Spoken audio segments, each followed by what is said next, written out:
ಕರ್ತನಲ್ಲಿ ಪ್ರೀತಿ ಅಂತ ಸೋದರ ಸೋದರಿಯರೇ, ನಿಮ್ಮೆಲ್ಲರಿಗೂ ತಂದೆಯವರು ನಮ್ದಲು ನಮ್ಮ ರಕ್ಷಕ ಒಡೆಯನಾಗಿರಂತ ಯೇಸು ಕ್ರಿಸ್ತ ನಮ್ಮಲ್ಲಿ ಒಂದಿನ ಸಲ್ಲಿಸುತ್ತಾ ದೇವರ ಅನುಕರಣೆಗಳು ಪ್ರೀತಿಗಳಿಂದ ನಾವೆಲ್ಲ ಒಟ್ಟಿಗೆ ಸೇರಿ ಆತನ ವಾಕ್ಯಗಳನ್ನ ಧ್ಯಾನ ಮಾಡೋಕ್ಕೆ ದೇವರು ಕೊಟ್ಟ ಮಹಾಕೃಪೆಗಾಗಿ ದೇವರ ಕೃತಜ್ಞರಾಗೋಣ.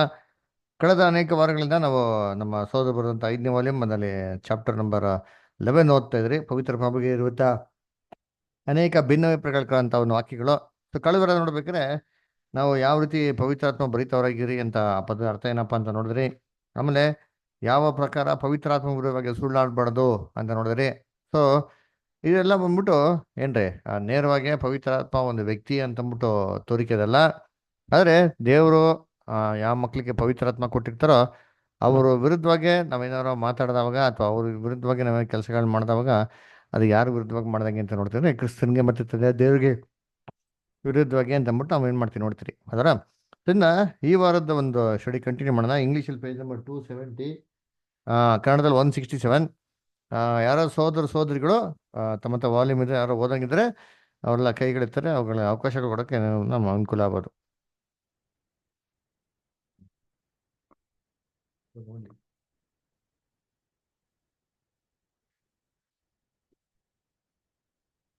ದೇವರಾತ್ಮನನ್ನು ಪರೀಕ್ಷಿಸುವುದು. Tempting the holy spirit. ಪೇತ್ರನು ಆಕೆಯನ್ನು ಸಫೈರಳನ್ನು ನೋಡಿ, ನೀವಿಬ್ಬರು ಕರ್ತನ ಆತ್ಮನನ್ನು ಪರೀಕ್ಷಿಸುವುದಕ್ಕೆ ಯಾಕೆ ಒಟ್ಟಂಬಟ್ಟಿರಿ ಅಂದನು. ಅಪೊಸ್ತಲ ಕೃತ್ಯ 5:9. ಮೇಲಿನವುಗಳನ್ನು ಅರ್ಥ ಮಾಡಿಕೊಂಡಂತೆಯೇ ಇವುಗಳನ್ನು ಸಹ ಅರ್ಥ ಮಾಡಿಕೊಳ್ಳಬೇಕಾಗುತ್ತದೆ. ಆದರೆ ಅದೇ ಆತ್ಮನನ್ನು ಇಲ್ಲಿ ಕರ್ತನ ಆತ್ಮನು ಎಂದು ಉಲ್ಲೇಖಿಸಲಾಗಿದೆ. ಇದರಿಂದ ಅಪೊಸ್ತಲನು ಬಹುಶಃ ಕರ್ತನಾದ ಯೇಸುವನ್ನು ಸೂಚಿಸುವವನಾಗಿದ್ದಾನೆ. ನಾವಿದರ ಸಮಂಜಸತೆಯನ್ನು ಸಹ ಮನಸಾರೆ ನೋಡಬಹುದು. ತಂದೆ ದೇವರ ಆತ್ಮನು ವಿಶೇಷವಾಗಿ ಸಭೆಯಲ್ಲಿದ್ದ ಪವಿತ್ರಾತ್ಮನನ್ನು ಸಭೆಯ ಒಡೆಯನ ಪ್ರತಿನಿಧಿಯಾದ ಶಿರಸ್ಸು ತನ್ನ ದೇಹದ ಮನಸ್ಸಿನ ಮೂಲಕವಾಗಿ ಕಾರ್ಯಾಚರಣೆ ಮಾಡುವುದಾಗಿತ್ತು. ಈ ಘಟನೆಯಲ್ಲಿ ಆತ್ಮನು ಸ್ಫೂರ್ತಿಗೊಂಡು ಅಪೊಸ್ತಲನನ್ನು ಪ್ರೇರೇಪಿಸಿತು. Thank you. ತನ್ನ ಕರ್ತನಲ್ಲಿ ಪ್ರೀತಿ ಅನ್ಸೋಣ ನೋಡ್ಬೇಕಾದ್ರೆ ಇಲ್ಲಿ ಕಳೆದ ವಾರ ನೋಡೋಂಥ ರೀತಿಯಲ್ಲಿ ಅಪೋಸ್ಟ್ಲು ಪೇತ್ರ ಏನ್ ಮಾಡ್ತಾರೆ ಅಲ್ಲಿ ಏನ್ರಿ ಅನನ್ಯ ಮತ್ತೆ ಸಫಿರಾಗಿ ಏನ್ ಮಾಡ್ತಾರೆ ಅಲ್ಲಿ ಹೇಳ್ತಾರೆ ಅಲ್ಲರ. ಏನಪ್ಪ ಹೇಳ್ತಾರೆ ಅಂತಂದ್ರೆ, ನೀನು ಆಸ್ತಿ ವಿಚಾರದಲ್ಲಿ ಯಾಕೆ ದೇವ್ರ ವಿರುದ್ಧವಾಗಿ ಸುಳ್ಳಾಡ್ದೆ, ಪವಿತ್ರಾತ್ಮ ವಿರುದ್ಧವಾಗಿ ಹೆಂಗ್ ಸುಳ್ಳಾಡ್ದೆ ಅಂತ ಹೇಳ್ತಾರೆ. ಅದೇ ರೀತಿ ಇಲ್ಲಿ ಆ ಒಂದು ವಚನದಲ್ಲಿ ಇನ್ನ ಮುಂದಕ್ಕೆ ಓದ್ದಂತಂದ್ರೆ ಇವರು ಹೋಗಿದ್ಮೇಲೆ ಸಫೀರ ಏನ್ ಮಾಡ್ತಾರೆ ಬರ್ತಾರೆ ಅದರ ದಿಢೀರಂತ ಅನನ್ಯ ಬಿದ್ದು ಸತ್ತೋಗ್ಬಿಡ್ತಾನೆ. ದೇಹ ಏನ್ ಮಾಡ್ತಾರೆ ಎತ್ಕೊಂಡು ಹೋಗ್ತಾರೆ. ಅವಾಗ ಸಫೀರ ಬಂದ ತಕ್ಷಣ ಸಫೀರಂಗ ಒಂದು ಕ್ವಶನ್ ಕೇಳಿದ ತಕ್ಷಣ ಈಕೆ ಏನು ಅನನ್ಯ ಅವರ ಹೆಂಡತಿ, ಈಕೆ ಕೂಡ ಏನ್ ಮಾಡ್ತಾರೆ ಸೇಮ್ ಗಂಡನ ಥರನೇ ಏನ್ ಮಾಡ್ತಾರೆ ಸುಳ್ಳಾಡ್ತಾಳೆ. ಸುಳ್ಳಾಡಿದ ತಕ್ಷಣ ಅವಾಗ ಅಪೊಸ್ತಲ ಪೇತ್ರ ಹೇಳ್ತಾರೆ, ಯಾವುದಕ್ಕೆ ನೀನು how is that you are agree to tempt the spirit of the Lord ಅಲ್ಲರ, ದೇವರ ಪವಿತ್ರಾತ್ಮನ ಶೋಧನೆ ಮಾಡೋಕ್ಕೆ ಪರೀಕ್ಷೆ ಹೆಂಗೆ ನಿಂಗೆ ಧೈರ್ಯ ಮಾಡಿದೆ ಅಂತ ಹೇಳ್ತಾರೆ ಅದರ. ಸೊ ಇಲ್ಲೂ ಕೂಡ ಸೇಮ್ ಮಾಡ್ತಾನೆ. ಏನಪ್ಪಾ ಅಂತಂದ್ರೆ ಪವಿತ್ರಾತ್ಮ ಎನ್ನುವ ವ್ಯಕ್ತಿ ಏನಲ್ಲ ಅಲ್ಲ, ಆದರೆ ಯಾರಲ್ಲಿ ದೇವರ ಪವಿತ್ರಾತ್ಮ ಇರ್ತದೋ ಅವ್ರ ವಿರುದ್ಧವಾಗಿ ನಾವೇನಾದ್ರು ಕೆಲಸಗಳನ್ನ ಮಾಡಿದ್ರೆ ಅದು ಯಾರ ವಿರುದ್ಧವಾಗಿ ಮಾಡ್ದಂಗೆ ಅಂತಂದ್ರೆ ನಮ್ಮ ತಂದೆ ದೇವ್ರ ವಿರುದ್ಧವಾಗಿ ನಮ್ಮ ಕ್ರಿಸ್ತನ್ಗೆ ವಿರುದ್ಧವಾಗಿ ಏನ್ ಮಾಡ್ದಂಗೆ ಅಲ್ಲಿ ಮಾಡ್ದಂಗೆ. ಅದಕ್ಕೆ ನಾವು ಕಳೆದ ಏನ್ ನೋಡಿದ್ರೆ, ದೇವರ ಆತ್ಮವನ್ನು ಏನ್ ಮಾಡಕ್ ಹೋಗ್ಬೇಡಿ, ನಿಂದಿಸ್ಬೇಡಿ, ದುಃಖಿಸ್ಬೇಡಿ ಅಂತ ನೋಡ್ತೀರಿ ಅದರ. ಈ ನಿಂದಿಸೋದು ದುಃಖಿಸೋದು ಅಂದ್ರೆ ಏನಪ್ಪ ಅರ್ಥ ಅಂತಂದ್ರೆ, ನಾವು ಯಾವಾಗೆಲ್ಲ ದೇವ್ರ ಚಿತ್ತ ವಿರುದ್ಧವಾಗಿ ನಾವು ಕೆಲಸಗಳನ್ನ ಮಾಡ್ತಿರೋ ಇದಕ್ಕೆ ದೇವ್ರಿಗೆ ಏನ್ ಮಾಡ್ದಂಗೆ ನಾವು ಒಂದು ಕಷ್ಟನ ತಂದಂಗೆ, ಮನಸ್ಸಿಗೆ ಅಂತ ದುಃಖ ಅಂತ ತಂದಂಗೆ. ಅದು ಯಾವ ರೀತಿ ನಾವು ದೇವ್ರಿಗೆ ಮೆಚ್ಚುಗೆ ರೀತಿ ನಡೆದವಾಗ ದೇವ್ರಿಗೆ ಎಷ್ಟು ಸಂತೋಷ ಆಗ್ತದೋ, ಅದೇ ರೀತಿ ನಾವು ದೇವರಿಗೆ ವಿರುದ್ಧವಾಗಿ ನಡೆದವಾಗ ಅಷ್ಟೇ ದುಃಖ ಏನಾಗ್ತದೆ ಅಲ್ಲಿ ಆಗ್ತದೆ ಅಲ್ಲರ. ಅದೇ ನೋಡ್ಬೇಕಾದ್ರೆ ಇಲ್ಲಿ ಅಪೊಸ್ತಲ ಪೇತ್ರನ ವಿರುದ್ಧವಾಗಿ ಸುಳ್ಳು ಹೇಳಿದವಾಗ ಅವಾಗ ಯಾರ ವಿರುದ್ಧವಾಗಿ ಸುಳ್ಳು ಹೇಳ್ದಂಗೆ ಆಯ್ತು ಅಂದ್ರೆ, ದೇವರ ಪವಿತ್ರಾತ್ಮ ಪೇತ್ರನ ವಿರುದ್ಧವಾಗಿ ಮಾಡಂಗೈತೆ ಅಲ್ಲಿ ಸುಳ್ಳಾಡ್ದಂಗೆ ಆಯ್ತು ಅಂತ ಹೇಳ್ತಾರೆ ಅದರ. ಸದ್ಯ ನೋಡ್ಬೇಕಾದ್ರೆ ಇದೇನಪ್ಪ ಅಂತಂದ್ರೆ ಹಿಂಗಂದೆ ಸಹೋದರ ವಿರುದ್ಧವಾಗಿ ದ್ರೋಹ ಮಾಡಿದ್ರೆ ಏನ್ರಿ ಕರ್ತನ್ಗೆ ದ್ರೋಹ ಮಾಡೋದ್ ಲೆಕ್ಕ. ಅದಕ್ಕೆ ನಾವು ಯೋಹಾನ ಪುಸ್ತಕದಲ್ಲಿ ಓದ್ತಿರಲ್ಲ, ಏನಂತ ಹೇಳ್ತಾರೆ, ಕಣ್ಣು ಮುಂದೆ ಇರೋಂಥ ಸೋದರನ ಪ್ರೀತಿ ಮಾಡಿದನು, ಕಾಣದೆ ಅಂತ ದೇವ್ರನ್ನ ಹೆಂಗೆ ಪ್ರೀತಿ ಮಾಡಿದಂತ ಏನೋ ಒಂದು ಗ್ಯಾರಂಟಿ ಅದರ. ಸೊ ಅದೇನಕ್ಕೆ ಹಂಗೆ ಹೇಳ್ತಾರೆ ಅಂತಂದ್ರೆ, ಕಣ್ಣು ಮುಂದೆ ಇರೋಂಥ ಸಹೋದರು ಏನಪ್ಪ ಅಂದ್ರೆ ಕ್ರಿಸ್ತನ್ಗೇನ್ರಿ ಒಂದು ಸ್ವಾರೂಪ್ಯದಲ್ಲಿ ಬೆಳೆಯೋದಕ್ಕೆ ಪ್ರಯತ್ನ ಮಾಡ್ತಾರವ್ರು. ಅಫ್ಕೋರ್ಸ್ ಯಾರು ಕ್ರಿಸ್ತನ್ ಸ್ವರೂಪದಲ್ಲಿ ಇಲ್ಲ, ಆದರೆ ಅದಕ್ಕೆ ಅಟೆಂಪ್ಟ್ ಮಾಡ್ತಾರೆ, ಅದಕ್ಕೆ ಪ್ರಯತ್ನ ಮಾಡ್ತಾರವ್ರು. ಲೋಕದಲ್ಲಿ ಕೆಟ್ಟದ್ನ ಮೋಸ ವಂಚನೆನೆಲ್ಲ ಬಿಡೋದಕ್ಕೆ ಪ್ರಯತ್ನ ಮಾಡ್ತಾರಂಥದ್ದು ಅದರ. ಇವ್ರ ವಿರುದ್ಧವಾಗಿನೇ ಯಾರೋ ಒಬ್ಬ ದ್ರೋಹ ಮಾಡ್ತಂತ ಮೀನಿಂಗ್ ಅಂದರೆ ಕರ್ತನಿಗೆ ವಿರುದ್ಧವಾಗಿ ಮಾಡೋದಕ್ಕೆ ಅದು ದ್ರೋಹ ಮಾಡೋದಂತ ಅಂತ ಹೇಳ್ತಾರೆ. ಅದನ್ನ ನೋಡ್ಬೇಕಾದ್ರೆ ಏನ್ರಿ ಅಲ್ಲಿ ಅಪೋಸ್ಟ್ಲು ಪೇತ್ರ ಅದ್ ಕೇಳೋದು, ಹೆಂಗೆ ನೀವು ದೇವ್ರನ್ನ ಪರೀಕ್ಷೆ ಮಾಡೋಕ್ಕೆ ಧೈರ್ಯಗೊಂಡೆ ಅಂತಂದ್ಬಿಟ್ಟು. ಓಕೆ, ನೆಕ್ಸ್ಟ್ ಪ್ಯಾರಾಗ್ರಾಫ್ ಹೋದನ. ನೆಕ್ಸ್ಟ್ ಪ್ಯಾರಾಗ್ರಾಫ್ ಸಂತೋಷ್ ಪದರ್ ಓದೋದಾ? ಓದ್ತೀನಿ ಬ್ರದರ್. ಹ್ಮ್, ಓದ್ಲಾ ಬ್ರದರ್? ಬದ ಓದಿ. ಪವಿತ್ರಾತ್ಮಕ್ಕೆ ವಿರುದ್ಧವಾಗಿ ಮಾಡುವ ಪಾಪವು ಸಿನ್ ಅಗೇನೆಸ್ಟ್ ದ ಹೋಲಿ ಸ್ಪಿರಿಟ್. ಯಾವನಾದರೂ ಮನುಷ್ಯ ಕುಮಾರನಿಗೆ ವಿರೋಧವಾಗಿ ಮಾತಾಡಿದರೆ ಅವನಿಗೆ ಕ್ಷಮಿಸಲ್ಪಡುವುದು. ಪವಿತ್ರಾತ್ಮನಿಗೆ ವಿರೋಧವಾಗಿ ಮಾತನಾಡಿದರೆ ಅವನಿಗೆ ಇಲ್ಲದ ಇಹದಲ್ಲಾಗಲಿ ಪರದಲ್ಲಾಗಲಿ ಕ್ಷಮಿಸಲ್ಪಡುವುದಿಲ್ಲ. ಮತ್ತಾಯ 12ನೇ ಅಧ್ಯಾಯ 32ನೇ ವಾಕ್ಯ. ಪವಿತ್ರಾತ್ಮನನ್ನು ತಂದೆಯಿಂದಲೂ ಮಗನಿಂದಲೂ ಪ್ರತ್ಯೇಕನಾದ ವ್ಯಕ್ತಿಗತ ದೇವರೆಂದು ಪರಿಗಣಿಸುವವರು ಸಾಮಾನ್ಯವಾಗಿ ತರ್ಕಿಸುವುದೇನೆಂದರೆ, ಪವಿತ್ರಾತ್ಮನು ತಂದೆಯ ಹಾಗೂ ಮಗನಿಗಿಂತಲೂ ಅತ್ಯಂತ ಮುಖ್ಯನಾದ ವ್ಯಕ್ತಿಯಾಗಿದ್ದಾನೆ ಎಂಬ ಭಾವನೆ. ಆದರೆ ನಾವೀಗಾಗಲೇ ಕಂಡುಕೊಂಡಿರುವಂತೆ ದೇವರ ವಾಕ್ಯವು ಎಲ್ಲಿಯೂ ಒಂದಕ್ಕಿಂತ ಹೆಚ್ಚು ದೇವರುಗಳನ್ನು ಅನುಮತಿಸುವುದಿಲ್ಲ. ಆತನು ಸಮಸ್ತನೂ ಎಲ್ಲರಿಗಿಂತಲೂ ಶ್ರೇಷ್ಠನೂ ಆದ ತಂದೆಯಾದ ದೇವರು ಮತ್ತು ಎಲ್ಲವುಗಳನ್ನು ಉಂಟು ಮಾಡಿದ ಕರ್ತನಾದ ಯೇಸುವು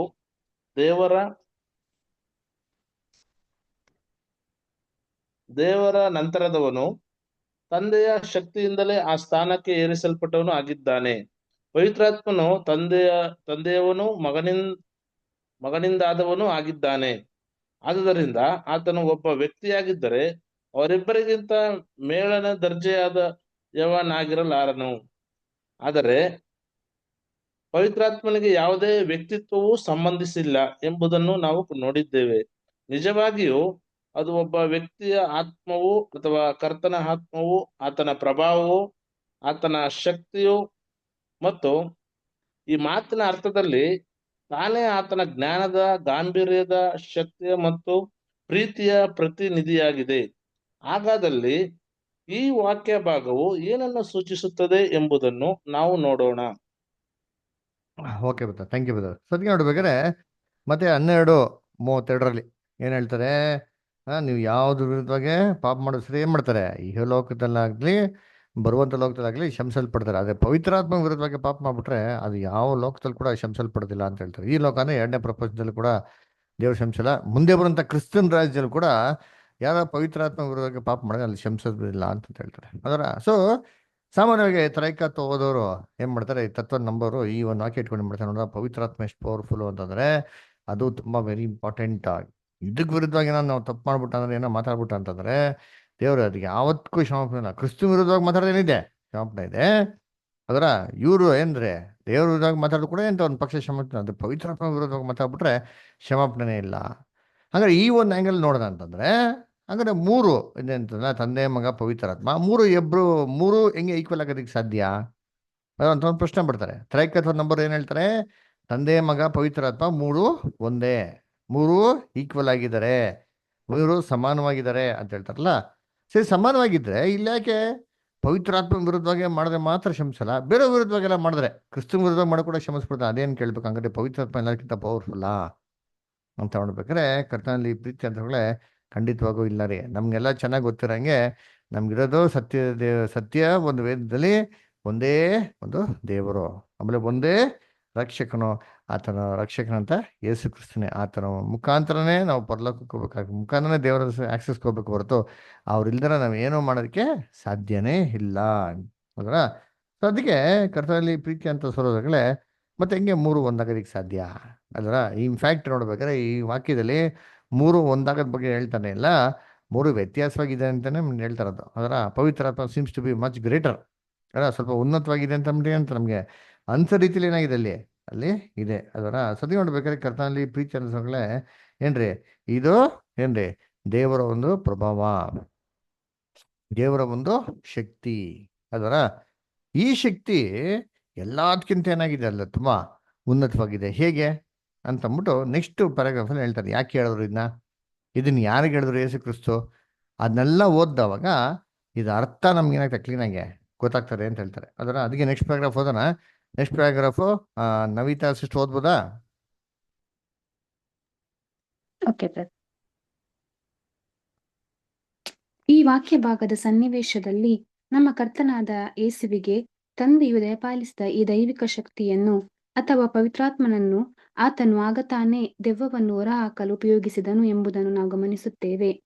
ಈ ಅದ್ಭುತ ಕಾರ್ಯವನ್ನು ಕಂಡ ಫರಿಸಾಯರು ಅದನ್ನು ಅಲ್ಲಗಳೆಯಲಾಗದೆ ಅದರ ಶಕ್ತಿಯನ್ನು ಪಕ್ಕಕ್ಕೆ ಸರಿಸುವಂತೆ ಇದನ್ನು ಆತನು ದೆವ್ವಗಳ ಒಡೆಯನ ಸಹಾಯದಿಂದ, ಅಂದರೆ ಸೈತಾನನ ಶಕ್ತಿಯಿಂದ ಮಾಡುತ್ತಾನೆಂದು ಹೇಳಿದರು. ಇದಕ್ಕೆ ಉತ್ತರಿಸುವಂತೆ ನಮ್ಮ ಕರ್ತನು ತಾನು ಉಪಯೋಗಿಸಿದ ಶಕ್ತಿಯು ಸೈತಾನನ ಶಕ್ತಿಯಾಗಿರದೆ ತನ್ನ ಸ್ವಂತ ಶಕ್ತಿ ಎಂದು, ಅದುವೇ ದೈವಿಕ ಶಕ್ತಿ ಅಥವಾ ಪ್ರಭಾವವಾಗಿದೆ ಎಂದು ದೃಢಪಡಿಸುವಂತೆ, ನಾನು ದೇವರ ಆತ್ಮನ ಬಲದಿಂದಲೇ ದೆವ್ವಗಳನ್ನು ಬಿಡಿಸುತ್ತೇನೆಂದು ಹೇಳಿದನು. ನಂತರದಲ್ಲಿ ಫರಿಸಾಯರು ಇದು ಒಳ್ಳೆಯ ಕೆಲಸವೆಂದು ಹೇಳಲಾಗದೆ ಯಾವುದೇ ವಿಧದಲ್ಲಿ ಇದು ಪಾಪಕರ, ಸ್ವಾರ್ಥಪೂರಿತ ಆಕಾಂಕ್ಷೆಗಳನ್ನು ಹೊಂದಿದೆ ಎಂದು ಸಾಬೀತುಪಡಿಸಲಾಗದ ಈ ಕಾರ್ಯವನ್ನು ದೆವ್ವಗಳ ಮೂಲಕ ಆರೋಪಿಸಿರುವುದು ದುರುದ್ದೇಶಪೂರಿತವಾಗಿದೆ ಎಂದು ಆತನು ಫರಿಸಾಯರನ್ನು ಗದರಿಸುತ್ತಾನೆ. ಆತನು ಅವರನ್ನು ಸರ್ಪಜಾತಿಯವರೆಂದು ಕರೆಯುವವನಾಗಿ ಕೇವಲ ಸರಳವಾದ ಹಾಗೂ ಸತ್ಯದಲ್ಲಿ ಪ್ರಕಟವಾಗುವ ಸಂಗತಿಗಳಿಗೆ, ಸಂಪ್ರದಾಯಗಳಿಗೆ ಶರಣರಾದ ಅವರ ಮನಸ್ಸುಗಳು ಕುರುಡಾಗಿವೆ ಎಂದು ಆರೋಪಿಸುವವನಾಗಿದ್ದಾನೆ. ತೊಂದರೆಗೊಳಗಾದ ವ್ಯಕ್ತಿಯನ್ನು ಹಿಡಿದಿದ್ದ ಶಕ್ತಿ ಮತ್ತು ಪ್ರಭಾವವು ಪಿಶಾಚನಾದಾಗಿತ್ತು, ದ್ವೇಷಭರಿತವಾಗಿತ್ತು ಮತ್ತು ಅದನ್ನು ತೆಗೆದುಹಾಕುವ ಯಾವುದೇ ಶಕ್ತಿಯು ಪೈಶಾಚಿಕ ಪ್ರವೃತ್ತಿಯೊಂದಿಗೆ ಸಾಮರಸ್ಯವಿಲ್ಲದ್ದಾಗಿರಬೇಕು ಎಂಬುದು ಕೇವಲ ಸ್ಪಷ್ಟವಾಗಿದೆ. ಹೀಗಾಗಿ ಈ ಫರಿಸಾಯರಾದ ಬೋಧಕರುಗಳು ವಿನಾಕಾರಣ ಯೇಸು ಈ ಅದ್ಭುತವನ್ನು ಸೈತಾನನ ಶಕ್ತಿಯಿಂದ ಮಾಡುವವನಾಗಿದ್ದಾನೆ ಎಂದು ಹೇಳಿದುದು ಕ್ಷಮಿಸಲಾಗದ ಅಪರಾಧವಾಗಿದೆ. Thank you brother. Okay, thank you sister. ಸೊನ್ಗೆ ಇಲ್ಲಿ ಯಾಕೆ ಯೇಸು ಕ್ರಿಸ್ತು ಹಿಂಗೆ ಹೇಳಿದ್ರು? ಪವಿತ್ರಾತ್ಮ ತಪ್ಪಾಗ್ಬಿಟ್ರೆ ದೇವರು ಯಾವತ್ತೂ ಕ್ಷಮಿಸಿದ ಯಾಕೆ ಹಿಂಗೆ ಹೇಳಿದ್ರು? ಅದಕ್ಕೆ ಕಾಂಟೆಕ್ಸ್ಟ್ ಓದಿದ್ರೆ, ಅದಕ್ಕಿಂತ ಮುಂಚೆ ಸೀಕ್ವೆನ್ಸ್ಗಳು ನಾವು 29ನೇ ವಾಕ್ಯದಿಂದ ಓದ್ಕೊಂಡ್ಬಂದ್ರೆ ಏನು ಹೇಳ್ತಾರೆ ಅಂತಂದ್ರೆ, ಅಲ್ಲಿ ಯೇಸು ಕ್ರಿಸ್ತು ಏನು ಮಾಡ್ತಾರೆ, ಒಬ್ಬರ ದೆವ್ವ ಹಿಡಿದ್ರೆ ಮನುಷ್ಯಂಗೆ ಏನು ಮಾಡ್ತಾರೆ, ದೆವ್ವ ಹೊಡಿಸ್ತಾರೆ. ದೆವ್ವ ಹೊಡಿಸಿದ ತಕ್ಷಣ ಎಲ್ಲರೂ ಕೆಲವು ಜನ ಏನು ಮಾಡ್ತಾರೆ, ದೇವ್ರಿಗೆ ಸ್ತೋತ್ರ ಮಾಡ್ತಿದ್ರೆ, ಅಲ್ಲಿ ಮುಖ್ಯವಾಗಿ ಸದಸ್ಯರು ಎಲ್ಲ ಏನು ಹೇಳ್ತಾರೆ ಅಂದ್ರೆ, ಯೇಸು ಕ್ರಿಸ್ತು ಅಂದ್ಬಿಟ್ಟು, ಅಯ್ಯೋ ಇವರು ದೆವ್ವನ ಒಡೆಯನಾಗಿರೋಂಥ ಬೆಲ್ಜೆಬೂಬನ ಹೆಸರಲ್ಲಿ ಏನು ಮಾಡ್ತಾರೆ, ದೆವ್ವನ ಓಡಿಸ್ತಾ ಇದ್ದಾರೆ ಅಂತ ಏನು ಮಾಡ್ತಾರೆ ಅಲ್ಲಿ ಹೇಳ್ತಾರೆ. ಹಂಗೆ ಹೇಳಿದ ತಕ್ಷಣ ಯೇಸು ಕ್ರಿಸ್ತು ಅವಾಗೆ ಈ ಮಾತು ಏನು ಮಾಡೋದು ಅಲ್ಲಿ ಹೇಳೋದು ಅಲ್ವರ, ನೀವು ಯಾವ್ದು ವಿರುದ್ಧವಾಗಿ ತಪ್ಪು ಮಾಡೋದು ಸರಿ, ದೇವ್ರೇನು ಮಾಡ್ತಾರೆ, ನಿಮ್ಮನ್ನ ಕ್ಷಮಿಸ್ಬಿಡೋದು. ಪವಿತ್ರಾತ್ಮ ವಿರುದ್ಧವಾಗಿ ಮಾಡೋದು ಏನು ಮಾಡಲ್ಲ, ಕ್ಷಮಿಸೋದಿಲ್ಲ ಅಂತ ಏನು ಮಾಡ್ತಾರೆ ಹೇಳ್ತಾರೆ. ಹಂಗಾರೆ ಯೇಸು ಕ್ರಿಸ್ತು ಪವಿತ್ರಾತ್ಮನ ಇಲ್ವಲ್ಲ, ಮತ್ತೆ ಯಾಕೆ ಹಂಗೆ ಹೇಳಿದ್ರು ಅಂತ ಹೇಳ್ಬೇಕಾರೆ ಏನ್ರಿ, ಫಸ್ಟ್ ಆಫ್ ಆಲ್ ಏನ್ರಿ ಇಲ್ಲಿ ನೋಡ್ಬೇಕಾದ್ರೆ ಇಸ್ರೇಲ್ ಜನಗಳ ನಡುವೆ ಯೇಸು ಕ್ರಿಸ್ತು ಏನು ಮಾಡ್ತಾರೆ, ಕೆಲಸನ ಮಾಡ್ತಾರೆ. ಯೇಸು ಕ್ರಿಸ್ತು ಅಂದ್ರೆ ದೇವರ ನಂಬಿರೋಂಥ ಇಸ್ರೇಲ್ ಜನಗಳ ನಡುವೆ ಒಬ್ರು ಬಂದ್ಬಿಟ್ಟು ದೆವ್ವನ ಓಡಿಸ್ತಾರೆ ಅಂತಂದ್ರೆ ಏನಪ್ಪ ಅರ್ಥ ಅಂದ್ರೆ, ದೆವ್ವ ಏನಾಗಿದೆ ಫಸ್ಟ್ ಅವ್ರಿಗೆ ಬಂದೆ ಹಿಡ್ಕೊಂಡಿದೆ. ಯಾವಾಗ ಬಂದು ಹಿಡ್ಕೊಂಡಿದೆ? ಬೈಬಲ್ ಪ್ರಕಾರ ನೋಡ್ದ ಅಂತಂದ್ರೆ, ಇಸ್ರೇಲ್ ಜನಗಳು ಯಾವಾಗ ದೇವರಿಗೆ ಅವಿದ್ಯರಾಗ್ತಾರೋ ಅವಾಗ ಏನು ಮಾಡ್ತಾರೆ, ದುಷ್ಟಿ ಕೆಲಸಗಳು ನಡೀತಾರೆ ಅಂದ್ಬಿಟ್ಟು ಬೈಬಲ್ ಸ್ಪಷ್ಟವಾಗಿ ಕೂಡ ಹೇಳ್ಬಿಟ್ಟವ್ರೆ. ಅದಕ್ಕೊಂದು ಉದಾಹರಣೆ ಏನಪ್ಪ ಅಂದ್ರೆ ಸಿಂಪಲ್ಲು, ಯೇಸು ಕ್ರಿಸ್ತು ಹೇಳ್ತಾರೆ, ಒಬ್ಬ ಮನುಷ್ಯನ ಒಬ್ಬ ದೆವ್ವ ಓಡಿಸಿದ್ರೆ ಆ ದೆವ್ವ ಏನು ಮಾಡ್ತಾರಂತೆ, ಹೋಗ್ಬಿಟ್ಟು ಏನು ವೃಕ್ಷ ಸ್ಥಳದಲ್ಲಿ ಎಲ್ಲ ಕಡೆ ಅಲ್ಲಾಡ್ಕೊಂಡು ಅವಾಗ ಏನು ಮಾಡ್ತಾರಂತೆ, ತಿರ್ಗಿ ಬರ್ತಾರಂತೆ. ತಿರುಗಿ ಬಂದು ನೋಡಿದ್ರೆ ಈ ಒಂದು ಮೊದಲಿದಂಥ ಒಂದು ಸ್ಥಳ ಮೊದ್ಲಿಕ್ಕಿಂತ ನೀಟಾಗಿರೋದು ನೋಡಿದ ತಕ್ಷಣ ಏನು ಮಾಡ್ತಾರೆ, ಹೋಗ್ಬಿಟ್ಟು ಇನ್ನೂ 7 ದೆವ್ವಗಳನ್ನ ಕರ್ಕೊಂಡ್ಬರ್ತಾರಂತೆ. ಅದೇನಪ್ಪ ಅಂದರೆ, ಇಸ್ರೇಲ್ ರಾಜ್ಯದಲ್ಲಿ ದೇವರು ತನ್ನ ಪವಿತ್ರಾತ್ಮ ಕೊಟ್ಟು ಅದ್ಭುತಗಳನ್ನ ಮಾಡಿ ನ್ಯಾಯ ಪ್ರಮಾಣ ಎಲ್ಲ ಕೊಟ್ಟು ಇಸ್ರೇಲ್ ಜನಗಳ ನಡುವೆ ಒಂದು ದುಷ್ಟ ಆತ್ಮನೇ ಮಾಡಿದ್ರು, ದೇವ್ರು ಓಡಿಸಿದ್ರು. ಹಂಗಾರೆ ಅವ್ರು ದೇವ್ರ ಜೊತೆ ಏನಾಗಿದ್ರು, ಅನ್ಯೋನ್ಯತೆಯಲ್ಲಿ ಇದ್ರು, ದೇವ್ರಿಗೆ ಬಲಿಗಳಲ್ಲಿ ಕೊಡ್ತಾರೆ, ದೇವ್ರ ಜೊತೆ ಒಂದು ಒಡಂಬಡಿಕೆಯಲ್ಲಿ ಏನಾಗಿದ್ರು ಇದ್ರು. ಇವಾಗ ಅವ್ರಿಗೆ ಸ್ಪಷ್ಟವಾಗಿ ಗೊತ್ತು, ಇಸ್ರೇಲ್ನಲ್ಲಿ ಏನಾರ ಒಂದು ಒಳ್ಳೆ ಕೆಲಸ ಆಗ್ತದೆ, ಇಂಥ ಒಂದು ಅದ್ಭುತ ಆಗ್ತದೆ ಅಂತಂದ್ರೆ ಇದು ಯಾರಿಂದ ಆಗೋದಕ್ಕೆ ಸಾಧ್ಯ, ಇದು ಬರೀ ಮನುಷ್ಯರಿಂದ ಆಗೋದಕ್ಕೆ ಸಾಧ್ಯ ಇಲ್ಲ ಅಂತ ಅವ್ರು ಸ್ಪಷ್ಟವಾಗಿ ಕ್ಲೀನಾಗಿ ಏನಾಗಿತ್ತು ಗೊತ್ತಿತ್ತು. ಯಾಕೆ? ಇದೇ ಇಸ್ರೇಲ್ ಜನಗಳು ಕೆಂಪು ಸಮುದ್ರ ವಿಭಾಗ ಏನು ಮಾಡಿದ್ದಾರೆ ನೋಡಿದ್ದಾರೆ. ಇಡೀ ಇಸ್ರೇಲ್ ಜನಗಳು ಏನ್ರಿ ಕಾನಾನ್ ದೇಶಕ್ಕೆ ನಡ್ಕೊಂಬರ್ಬೇಕಾರೆ ಎಷ್ಟೆಲ್ಲ ಅದ್ಭುತಗಳನ್ನ ನೋಡೋರೆ. ಇದೆಲ್ಲ ಮಾಡಿದ್ಯಾರು? ಇದೆಲ್ಲ ಮಾಡಿದ್ದು ನಮ್ಮ ತಂದೆಯ ದೇವರು ಅಂತ ಅವ್ರಿಗೆ ಸ್ಪಷ್ಟವಾಗಿ ಏನಾಗಿದೆ ಗೊತ್ತಾ? ಅಂದರೆ ಫಿಂಗರ್ ಆಫ್ ಗಾಡ್, ದೇವರ ಒಂದು ಕೈಯಿಂದಾನೇ ಇವೆಲ್ಲ ಆಗಿರೋದು ಅಂತಂದ್ಬಿಟ್ಟು ಅವ್ರಿಗೆ ಕ್ಲೀನಾಗಿ ಚೆನ್ನಾಗಿ ಗೊತ್ತಿತ್ತು. ಕೆಂಪು ಸಮುದ್ರ ವಿಭಾಗಿಸ್ಬೇಕಾರೆ ಏನು ಹೇಳ್ತಾರೆ? ಅದರ ಅಸಾಧ್ಯವಾದಂಥ ಕೆಲಸ, ಅದನ್ನ ಸಾಧ್ಯ ಮಾಡ್ತಾರೆ. ಹೀಗಿರ್ಬೇಕಾದ್ರೆ ಒಬ್ಬ ದೇವರ ಮನುಷ್ಯ ಇಸ್ರೇಲಲ್ಲಿ ಏನ್ರಿ ದೇವರ ಹೆಸರಲ್ಲಿ ಒಳ್ಳೆಗೆಲ್ಲ ಕೆಲಸಗಳನ್ನ ಮಾಡ್ತಾರೆ ಅಂತಂದರೆ ಅವ್ನು ಖಂಡಿತವಾಗೂ ದೇವ್ರ ಕೃಪೆ ಹೊಂದಿರೋಂಥ ಮನುಷ್ಯನೇ ಆಗಿರ್ಬೇಕು ಹೊರತು ಬೇರೆ ಯಾರು ಆಗೋದಕ್ಕೆ ಸಾಧ್ಯ ಇಲ್ಲ. ಬೇರೆ ಯಾವುದೇ ರೀತಿಲಿ ಬೇರೆ ಯಾವುದೇ ವ್ಯಕ್ತಿಗಳು ಮಾಡೋದು ಸರಿ, ಅದು ಸಕ್ಸಸ್ ಆಗೋದಕ್ಕೆ ದೇವರು ಬಿಡೋದಿಲ್ಲ. ಇದು ಇಸ್ರೇಲ್ಗಳಿಗೆ ಸಂಪೂರ್ಣವಾಗಿ ಕ್ಲಿಯರಾಗಿ ಗೊತ್ತಿತ್ತು. ಯೇಸು ಕ್ರಿಸ್ತ ಕೂಡ ಎಷ್ಟು ದೆವ್ವ ಓಡಿಸಿದ್ದಾರೆ. ಇದು ಸೀಕ್ವೆನ್ಸ್ ಹಾಕಿಂತ ಮುಂಚೆ ಎಷ್ಟು ದೆವ್ವಗಳನ್ನೇ ಮಾಡೋರು, ಓಡಿಸೋರೋ ಇಲ್ವಾ? ಅದರ ಚೈನ ಕಟ್ಕೊಂಡಿದ್ದಂತೆ, ಎದ್ದಿ ಬುದ್ದಿ ಓಡಾಡ್ತಾ ಇದ್ದಂತೆ ಏನು ಮಾಡ್ತಾರೆ? ಯೇಸು ಕ್ರಿಸ್ತ ನೋಡಿದ ತಕ್ಷಣ ದೆವ್ವಗಳನ್ನ ಓಡಿಸ್ತಾರೆ. ಅನೇಕ ದೆವ್ವಗಳು, ಅನೇಕ ಪಿಶಾಚಿಗಳನ್ನ ಮಾಡೋರು ಅವರು ಓಡಿಸಿದ್ರು ಅಂತ ನೋಡ್ತೀವಿ. ಅದರ ಆ ರೀತಿ ನೋಡ್ಬೇಕಾದ್ರೆ ಕರ್ತನ ಬಳಿ ಇಸ್ರೇಲ್ ಜನಗಳಿಗೆ ಚೆನ್ನಾಗಿ ಗೊತ್ತು. ಒಬ್ಬ ಮನುಷ್ಯ ಇಸ್ರೇಲ್ ಜನಗಳ ನಡುವೆಯಿಂದ ಒಬ್ಬ ದೆವ್ವ ಓಡಿಸ್ತಾರೆ ಅಂದರೆ ಇದು ಆರ್ಡಿನರಿ ಒಬ್ಬ ಮನುಷ್ಯ ಮಾಡೋಕ್ಕೆ ಸಾಧ್ಯ ಇಲ್ಲದಂಥ ಕೆಲಸ. ಯಾಕೆ? ಇವಾಗ ಬೇರೆ ಧರ್ಮದಲ್ಲಿ ತೊಗೊಂಡ್ರೆ, ಬೇರೆ ಮತದಲ್ಲಿ ತೊಗೊಂಡ್ರೆ ಅಲ್ಲಿ ದೆವ್ವ ಹಿಡಿತದೆ, ದೆವ್ವನ ಓಡಿಸ್ತಾರೆ. ಯಾರು ಹಿಡಿತಾರೆ, ಯಾರು ಓಡಿಸ್ತಾರೆ ಅಂತಂದರೆ ಅವ್ರ ಧರ್ಮದಲ್ಲಿರೋಂಥ ಜನಗಳಿಗೆ ಹಿಡಿದಿರ್ತಾರೆ. ಅವ್ರ ಧರ್ಮದಲ್ಲಿರೋಂಥ ಯಾರೋ ಒಬ್ಬರು ಏನ್ರಿ ಒಂದು ಮುಖ್ಯವಾದ ಮನುಷ್ಯ ಮಾಡ್ತಾರೆ, ಓಡಿಸ್ತಾರೆ ಅಲ್ವರ. ಅಂದರೆ ಡಬಲ್ ಆ್ಯಕ್ಟಿಂಗ್ ಅಂತಂದ್ಬಿಟ್ಟು ಅಲ್ಲಿ ನಡೀತದೆ. ಎಲ್ಲಿ ಶೇತಾನ ಓಡಿಸೋದು ಎಲ್ಲಿ ನಡೀತದೆ? ಅಲ್ಲಿ ನಡೀತದೆ. ಅವನೇ ದೆವ್ವ ಥರ ತುಂಬ್ಕೊಂಡ್ಬಿಡೋದು, ಅವನೇ ಏನು ಮಾಡ್ತಾ ಇನ್ನೊಬ್ರ ಮುಖಾಂತರ ದೆವ್ವ ಥರ ಓಡಿಸ್ಕೊಳೋದು, ಇವೆಲ್ಲ ಆ್ಯಕ್ಟಿಂಗ್ ಮಾಡ್ತಾನೆ ಅದನ್ನ. ಆದರೆ ಇಸ್ರೇಲಲ್ಲಿ ಆ ಥರ ಇರಲಿಲ್ಲ. ಸೌಲ್ ರಾಜಿಗೆ ಏನು ಹೇಳ್ತಾರೆ? ನೀವು ಕಾನಾನ್ ದೇಶಕ್ಕೆ ಹೋಗ್ಬೇಕಾರೆ ಎಂಥವ್ರ ಜೊತೆಗೆ ಸಂಬಂಧ ಇಟ್ಕೊ ಮಾಡೋದು ಅಂತ ಕ್ಲೀನಾಗಿ ಹೇಳ್ತಾರೆ ನೋಡ್ರಿ ಅಂತೀನಿ. ಇವೆಲ್ಲ ಪಕ್ಕ ಯಾರಪ್ಪ ಫಾಲೋ ಮಾಡ್ತಾ ಇದ್ರು ಅಂತಂದರೆ ಇಸ್ರೇಲ್ ಜನಗಳು ಫಾಲೋ ಮಾಡ್ತಾ ಇದ್ರು. ಅಂದರೆ ಇಸ್ರೇಲ್ ಜನಗಳಿಗೆ ಎಕ್ಸಾಕ್ಟಾಗಿ ಗೊತ್ತು ಇಸ್ರೇಲ್ ಏನೋ ಒಳ್ಳೇದು ನಡೀತದೆ ಅಂದರೆ it is only of God's will. ಹಂಗಾದ್ರೆ ಒಬ್ಬ ಮನುಷ್ಯ ಏನ್ರಿ ಈ ಲೆವೆಲ್ಗೆ ಹೋಗೋಣ ಅಂದ್ರೆ ಏನಪ್ಪ ಅರ್ಥ ಅಂತಂದರೆ ಅವನು ದೇವ್ರಿಗೆ ಏನಾಗಿದ್ದಾನೆ? ಅವಿದ್ಯಾಗಿ ನಡ್ಕೊಂಡಿದ್ದಾನೆ ಅಂತ ಅರ್ಥ. ದೇವ್ರಿಗೆ ವಿಧೇಯನ ಏನಾಗಿಲ್ಲ ಇಲ್ಲ. ಅವನಲ್ಲಿ ದೆವ್ವ ಬಂದು ತುಂಬ್ಕೊಂಡಿದೆ ಅಂತಂದರೆ ಫಸ್ಟ್ ಆಫ್ ಆಲ್ ಅವ್ನು ಏನಾಗಿಲ್ಲ, ದೇವ್ರಿಗೆ ಯೋಗ್ಯವಾಗಿ ನಡ್ಕೊಂಡಿಲ್ಲ. ಅದಕ್ಕೆ ದೇವರೇ ಮಾಡೋದು ಅಂತ ಅವ್ನು ಕೆಟ್ಟದ್ದು ಅವ್ನ ಜೀವನದಲ್ಲಿ ಅನುಮತಿ ಮಾಡೋರೆ. ಅದರ ತಿದ್ಕೊಂಡು ಏನು ಮಾಡಲಿ ಅವ್ನು ವಾಪಸ್ಸು ಬರಲಿ ಅಂದ್ಬಿಟ್ಟು ಅಲ್ವರ. ಅದರಿಂದ ನೋಡ್ಬೇಕಾರೆ ಕರ್ತನಲ್ಲಿ ಪ್ರೀತಿ ಅನ್ನಿಸೋಗಳೇ ಏನ್ರಿ ಯೇಸು ಕ್ರಿಸ್ತವ್ರ ನಡುವೆ ಏನಾರ ದೆವ್ವ ಓಡಿಸ್ಬೇಕಾರೆ ಸಡನ್ನಾಗಿ ನೋಡ್ಬಿಟ್ಟು ಇವರು ಬೆಲ್ಜಬೂಬಿಂದ ಪವರಿಂದ ಓಡಿಸ್ಬೇಕಾರೆ ಅದು ನ್ಯಾಯವಾದ ಮಾತೇ ಅಲ್ಲ. ಇಸ್ರೇಲ್ನಲ್ಲಿ ಏನ್ರಿ ಯಾವುದೇ ಒಂದು ಕೆಲಸ ಬೇಕಾದ್ರೂ ಕೂಡ ಇಂಥ ಒಂದು ಕೆಲಸಗಳು ಮಿರಾಕಲ್ ಅಂತ ಅದ್ಭುತವಾಗಿಂತ ನಮ್ಮ ಎಣಿಕೆಗೆ ಅಥವಾ ಯೋಚನೆಗೆ ಎಡ್ದಿರೋಂಥ ಒಂದು ಕೆಲಸ ನಡಿಬೇಕಾದ್ರೆ ದೇವ್ರ ಇಂಟರ್ಫಿಯರೆನ್ಸ್ ಇಲ್ಲ ನಡೆಯೋಕ್ಕೆ ಸಾಧ್ಯ ಇಲ್ಲ. ಆ ಇಂಟರ್ಫಿಯರೆನ್ಸ್ನ ಇದೇನಿಲ್ಲಪ್ಪ ನೀನು ಮಾಡ್ತಾ ಇಲ್ಲ, ಇದು ಎಂತ ದೆವ್ವ ಮಾಡ್ತಾ ಇದೆ ಅಂತ ಏನು ಹೇಳ್ದ ಅಂತಂದರೆ ಅವಾಗ ಯಾರ ವಿರುದ್ಧವಾಗಿ ನಾನು ತಪ್ಪು ಮಾಡ್ದಂಥ ರೀತಿ ಅಂತಂದರೆ ಕರ್ತವ್ಯ ವಿರುದ್ಧವಾಗಿ ಮಾಡ್ದಂಗೆ ಅಲ್ಲಿ ತಪ್ಪು ಮಾಡ್ದಂಥ ರೀತಿ. ಅದಕ್ಕೆ ಹೇಳೋದು ದೇವ್ರ ವಿರುದ್ಧವಾಗಿ ತಪ್ಪು ಮಾಡೋದನ್ನ ಶಂಸ್ತಾರೆ ದೇವ್ರ ಯಾವ್ದಾರ ಹೇಳ್ರಿ ವ್ಯವಸ್ಥೆ ಮಾಡಿರ್ತೀರಿ. ಬೇಕು ಅಂತ ಗೊತ್ತಿದ್ದು ತಿಳಿದು ತಪ್ಪು ಮಾಡೋ ದೇವ್ರು ಶಮಿಸ್ತಾರ? ಇಲ್ಲ. ತಿಳಿದಿರೋಂಥ ತಪ್ಪುಗಳನ್ನ ದೇವ್ರೇನು ಮಾಡ್ತಾರೆ? ಕ್ಷಮಿಸ್ತಾರೆ. ಅದು ತಿಳಿದು ಮಾಡಿರೋಂಥ ತಪ್ಪುಗಳನ್ನ ದೇವ್ರು ಕ್ಷಮಿಸ್ತಾರೆ ನೋಡಿದ್ದೀನಿ. ಬಾಕಿ ಐತಲ್ಲ ಎಲ್ಲಿ ಲೂಕಾಲ್ದಿರ್ಬೇಕು ನೋಡಿ. ಒಂದು ನಿಮಿಷ ರೀ, ಲೂಕಾ 1 minute.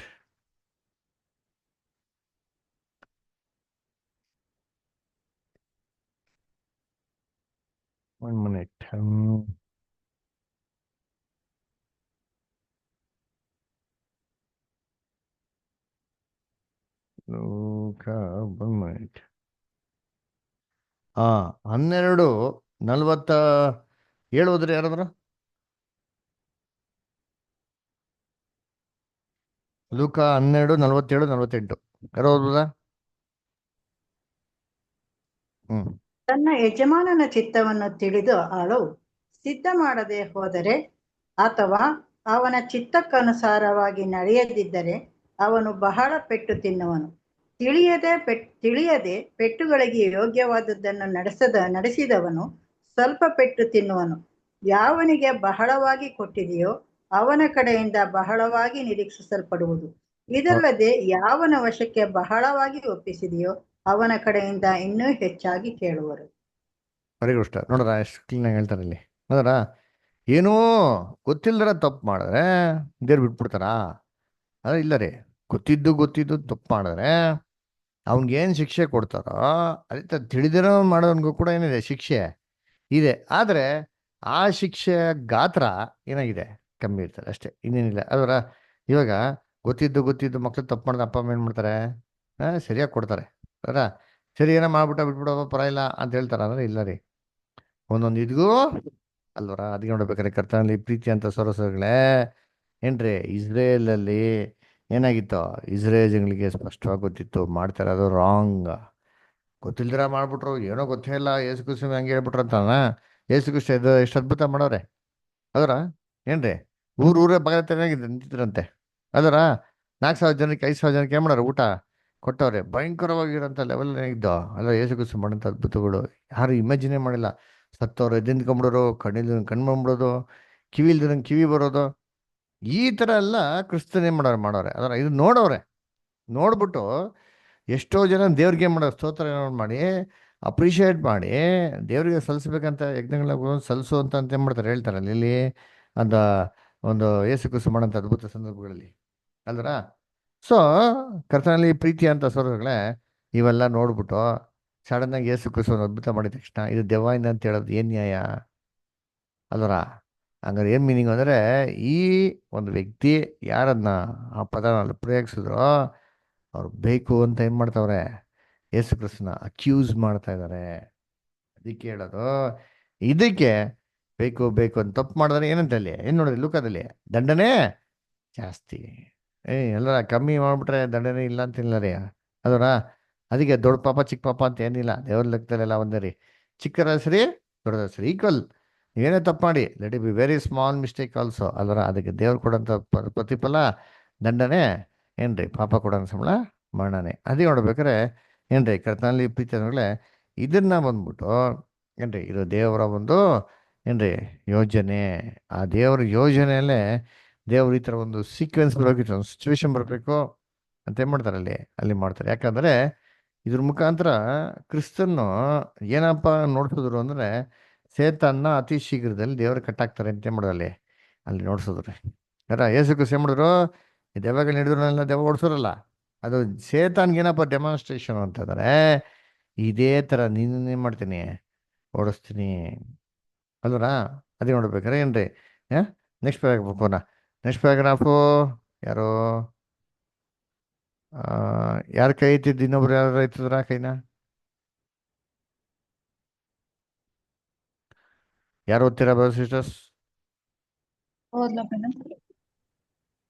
ರಾಧಿಕಾ ಅಷ್ಟ ಓದ್ತೀರಾ, ಓದಿ.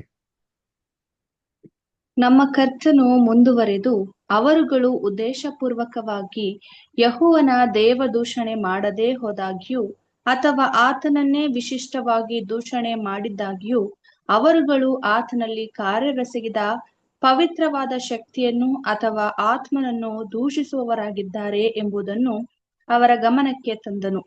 ಅವರುಗಳಿಗೆ ಅದೃಶ್ಯನಾದ ದೇವರನ್ನು ತಪ್ಪಾಗಿ ತಿಳಿದುಕೊಳ್ಳುವುದು ಅಥವಾ ಆತನನ್ನು ತಪ್ಪಾಗಿ ಪ್ರತಿನಿಧಿಸುವುದು ಹಗುರವಾದ ಅಪರಾಧವಾಗಿದ್ದಿರಬಹುದು.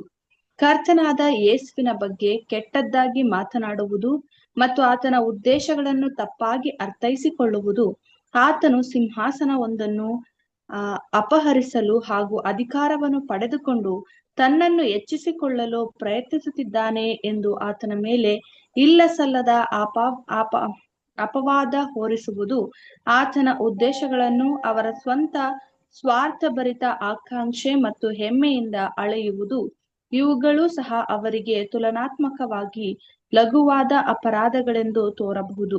ಆದರೆ ಅವರ ನಡತೆಯು ತೀರಾ ಕೀಳಾಗಿತ್ತು. ಅವರುಗಳು ತಮ್ಮ ಜೊತೆ ಸೃಷ್ಟಿಯಾದವನೊಬ್ಬನಿಗೆ ಪೈಶಾಚಿಕ ಶಕ್ತಿಯಿಂದ ಬಿಡುಗಡೆಯಾದವನು ಎಂಬ ಒಳ್ಳೆಯ ಸಂಗತಿಗಳಲ್ಲಿ ದೈವಿಕ ಪ್ರಕಟಣೆಯನ್ನು ಕಂಡುಕೊಂಡಾಗ್ಯೂ ಈ ಪವಿತ್ರವಾದ ದೈವಿಕ ಶಕ್ತಿಯನ್ನು ದೂಷಿಸುವುದು ಕೆಟ್ಟತನದ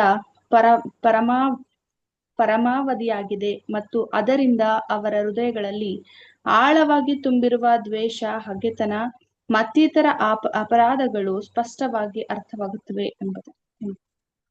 ಥ್ಯಾಂಕ್ ಯು ಸರ್. ನೋಡ್ರಾ, ಅದಕ್ಕೆ ಏನೇನು ಹೇಳ್ತಾರೆ ಅಂದರೆ, ಇಟ್ ಈಸ್ ಇಂಟೆನ್ಷನಲಿ ಬ್ಲಾಸ್ಫೆಮಿಂಗ್ ಜೆಹೋವಾ.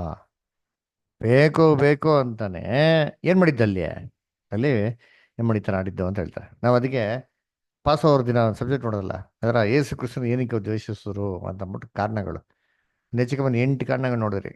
ಅದರ ಆ ಥರ ಇಲ್ಲಿ ಯೇಸು ಕ್ರಿಸ್ತ ಮೇಲೆ ತಪ್ಪಿಸೋದಕ್ಕೆ ಏನಪ್ಪ ಕಾರಣ ಅಂತಂದ್ರೆ ದ್ವೇಷ. ಅದರ ಎಲ್ಲ ಚೆನ್ನಾಗಿ ಗೊತ್ತಿರೋದು ಇಸ್ರೇಲ್ ಜನಗಳಿಗೆ ಗೊತ್ತಿಲ್ಲದಿರೋದು ಏನೈತಲ್ರಿ ಅಲ್ವರ. ಎಲ್ಲಾರ್ಗ ಕಣ್ಗಳು ತೆರೆದವ್ರೆ, ಮಸಿಯನ್ನ ನೋಟ್ಸ್ ಕೊಟ್ಟವ್ರೆ, ದಾರಿ ಸಿದ್ಧ ಮಾಡವ್ರೆ. ಯೋಹಾನ ಬಂದ್ಬಿಟ್ಟು ಅಲ್ಲ ಏನ್ರಿ ನಾನೇನಿಲ್ಲ, ನನ್ನಾಗಿದ್ದಂತ ಒಬ್ರು ಬರ್ತಾರೆ, ಅವ್ರು ಶೂ ಲೇಸ್ ಕೂಡ ಬಿಚ್ಚಿದಂಗೆ ಏನಿಲ್ಲ, ಯೋಗ್ಯತೆ ಇಲ್ಲ, ಯೇಸು ಕ್ರಿಸ್ತ ಬರ್ತಾ ಇರ್ಬೇಕೇನು ಹೇಳ್ತಾರೆ ಅಲ್ಲಿ. ಈಗ ಲೋಕದ ಒಂದು ಪಾಪವನ್ನು ನಿವಾರಿಸುವಂತ ಯಜ್ಞದ ಕುರಿ ಅಂತ ಹೇಳ್ತಾರೆ. ಅವರ ಯಾರಿಗೆ ಹೇಳಿದ್ದವ್ರ ಎಲ್ಲ ಇದಂತ ಎಲ್ಲರಿಗೂ ಹೇಳಿರ್ತಾರೆ. ಯೋಚನೆ ಮಾಡಿ, ಇದು ಹೇಳಿದ ತಕ್ಷಣ ಈ ನ್ಯೂಸ್ ಎಲ್ಲರಿಗೂ ಸ್ಪ್ರೆಡ್ ಆಗಿರಲ್ಲ.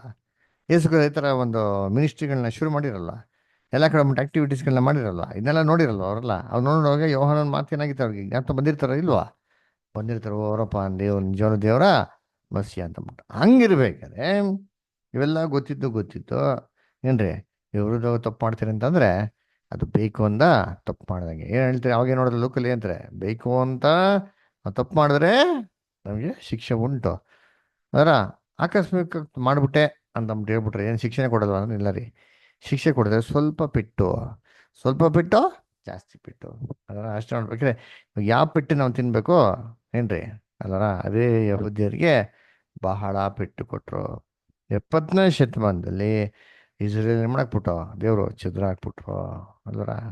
ಅದೇ ನೋಡ್ಬೇಕಾದ್ರೆ ಕರ್ತನಲ್ಲಿ ಪ್ರೀತಿ ಅಂತ ಸ್ವರ್ಗಳೇ ಇದು ಏನು ಸೂಚಿಸ್ತಾ ಇತ್ತು?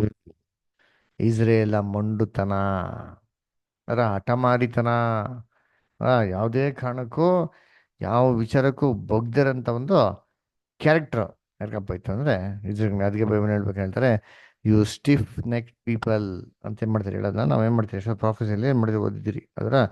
ಅದರಿಂದ ನೆಕ್ಸ್ಟ್ ಪ್ಯಾರಾಗ್ರಾಫ್ ಓದೋ ನೋಡಿದ್ದೀನಿ. ನೆಕ್ಸ್ಟ್ ಪ್ಯಾರಾಗ್ರಾಫ್ ಯಾರು ಬ್ರದರ್ ಸಿಸ್ಟರ್ಸ್?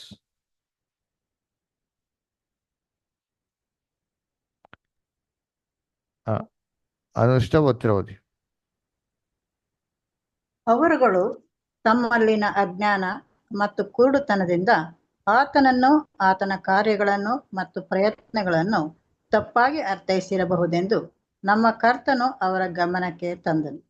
ಮತ್ತು ಇದೇ ರೀತಿಯ ಕುರುಡುತನದಿಂದಾಗಿ ದೇವರ ಇನ್ನೂ ಅನೇಕ ವ್ಯವಹಾರಗಳನ್ನು ಅವರುಗಳು ತಪ್ಪಾಗಿ ಅರ್ಥೈಸಿದ್ದಿರಬಹುದು ಮತ್ತು ಅವುಗಳ ಬಗ್ಗೆ ಕೆಟ್ಟದ್ದಾಗಿ ಮಾತನಾಡಿದ್ದಿರಬಹುದು.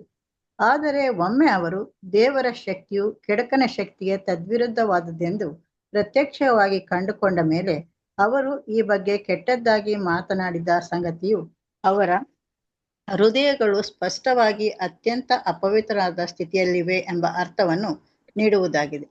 ಅಜ್ಞಾನದಲ್ಲಿ ಮಾಡಿದ ಪಾಪಗಳನ್ನು ಕ್ಷಮಿಸಬಹುದಾಗಿದೆ, ಅವುಗಳು ಕ್ಷಮಿಸಲ್ಪಡುತ್ತವೆ. ಯಾಕೆಂದರೆ ಅಧಪತನದ ಕಾರಣ ಅಜ್ಞಾನವು ಉಂಟಾಗಿದೆ ಮತ್ತು ಯಾರು ಪತನದಲ್ಲಿ ಮತ್ತು ಅದರ ಶಾಪದಲ್ಲಿ ಭಾಗಿಯಾಗಿದ್ದಾರೋ ಅವರಿಗಾಗಿಯೇ ಈಡುಬಲಿಯೊಂದನ್ನು ನೀಡಲಾಗಿದೆ.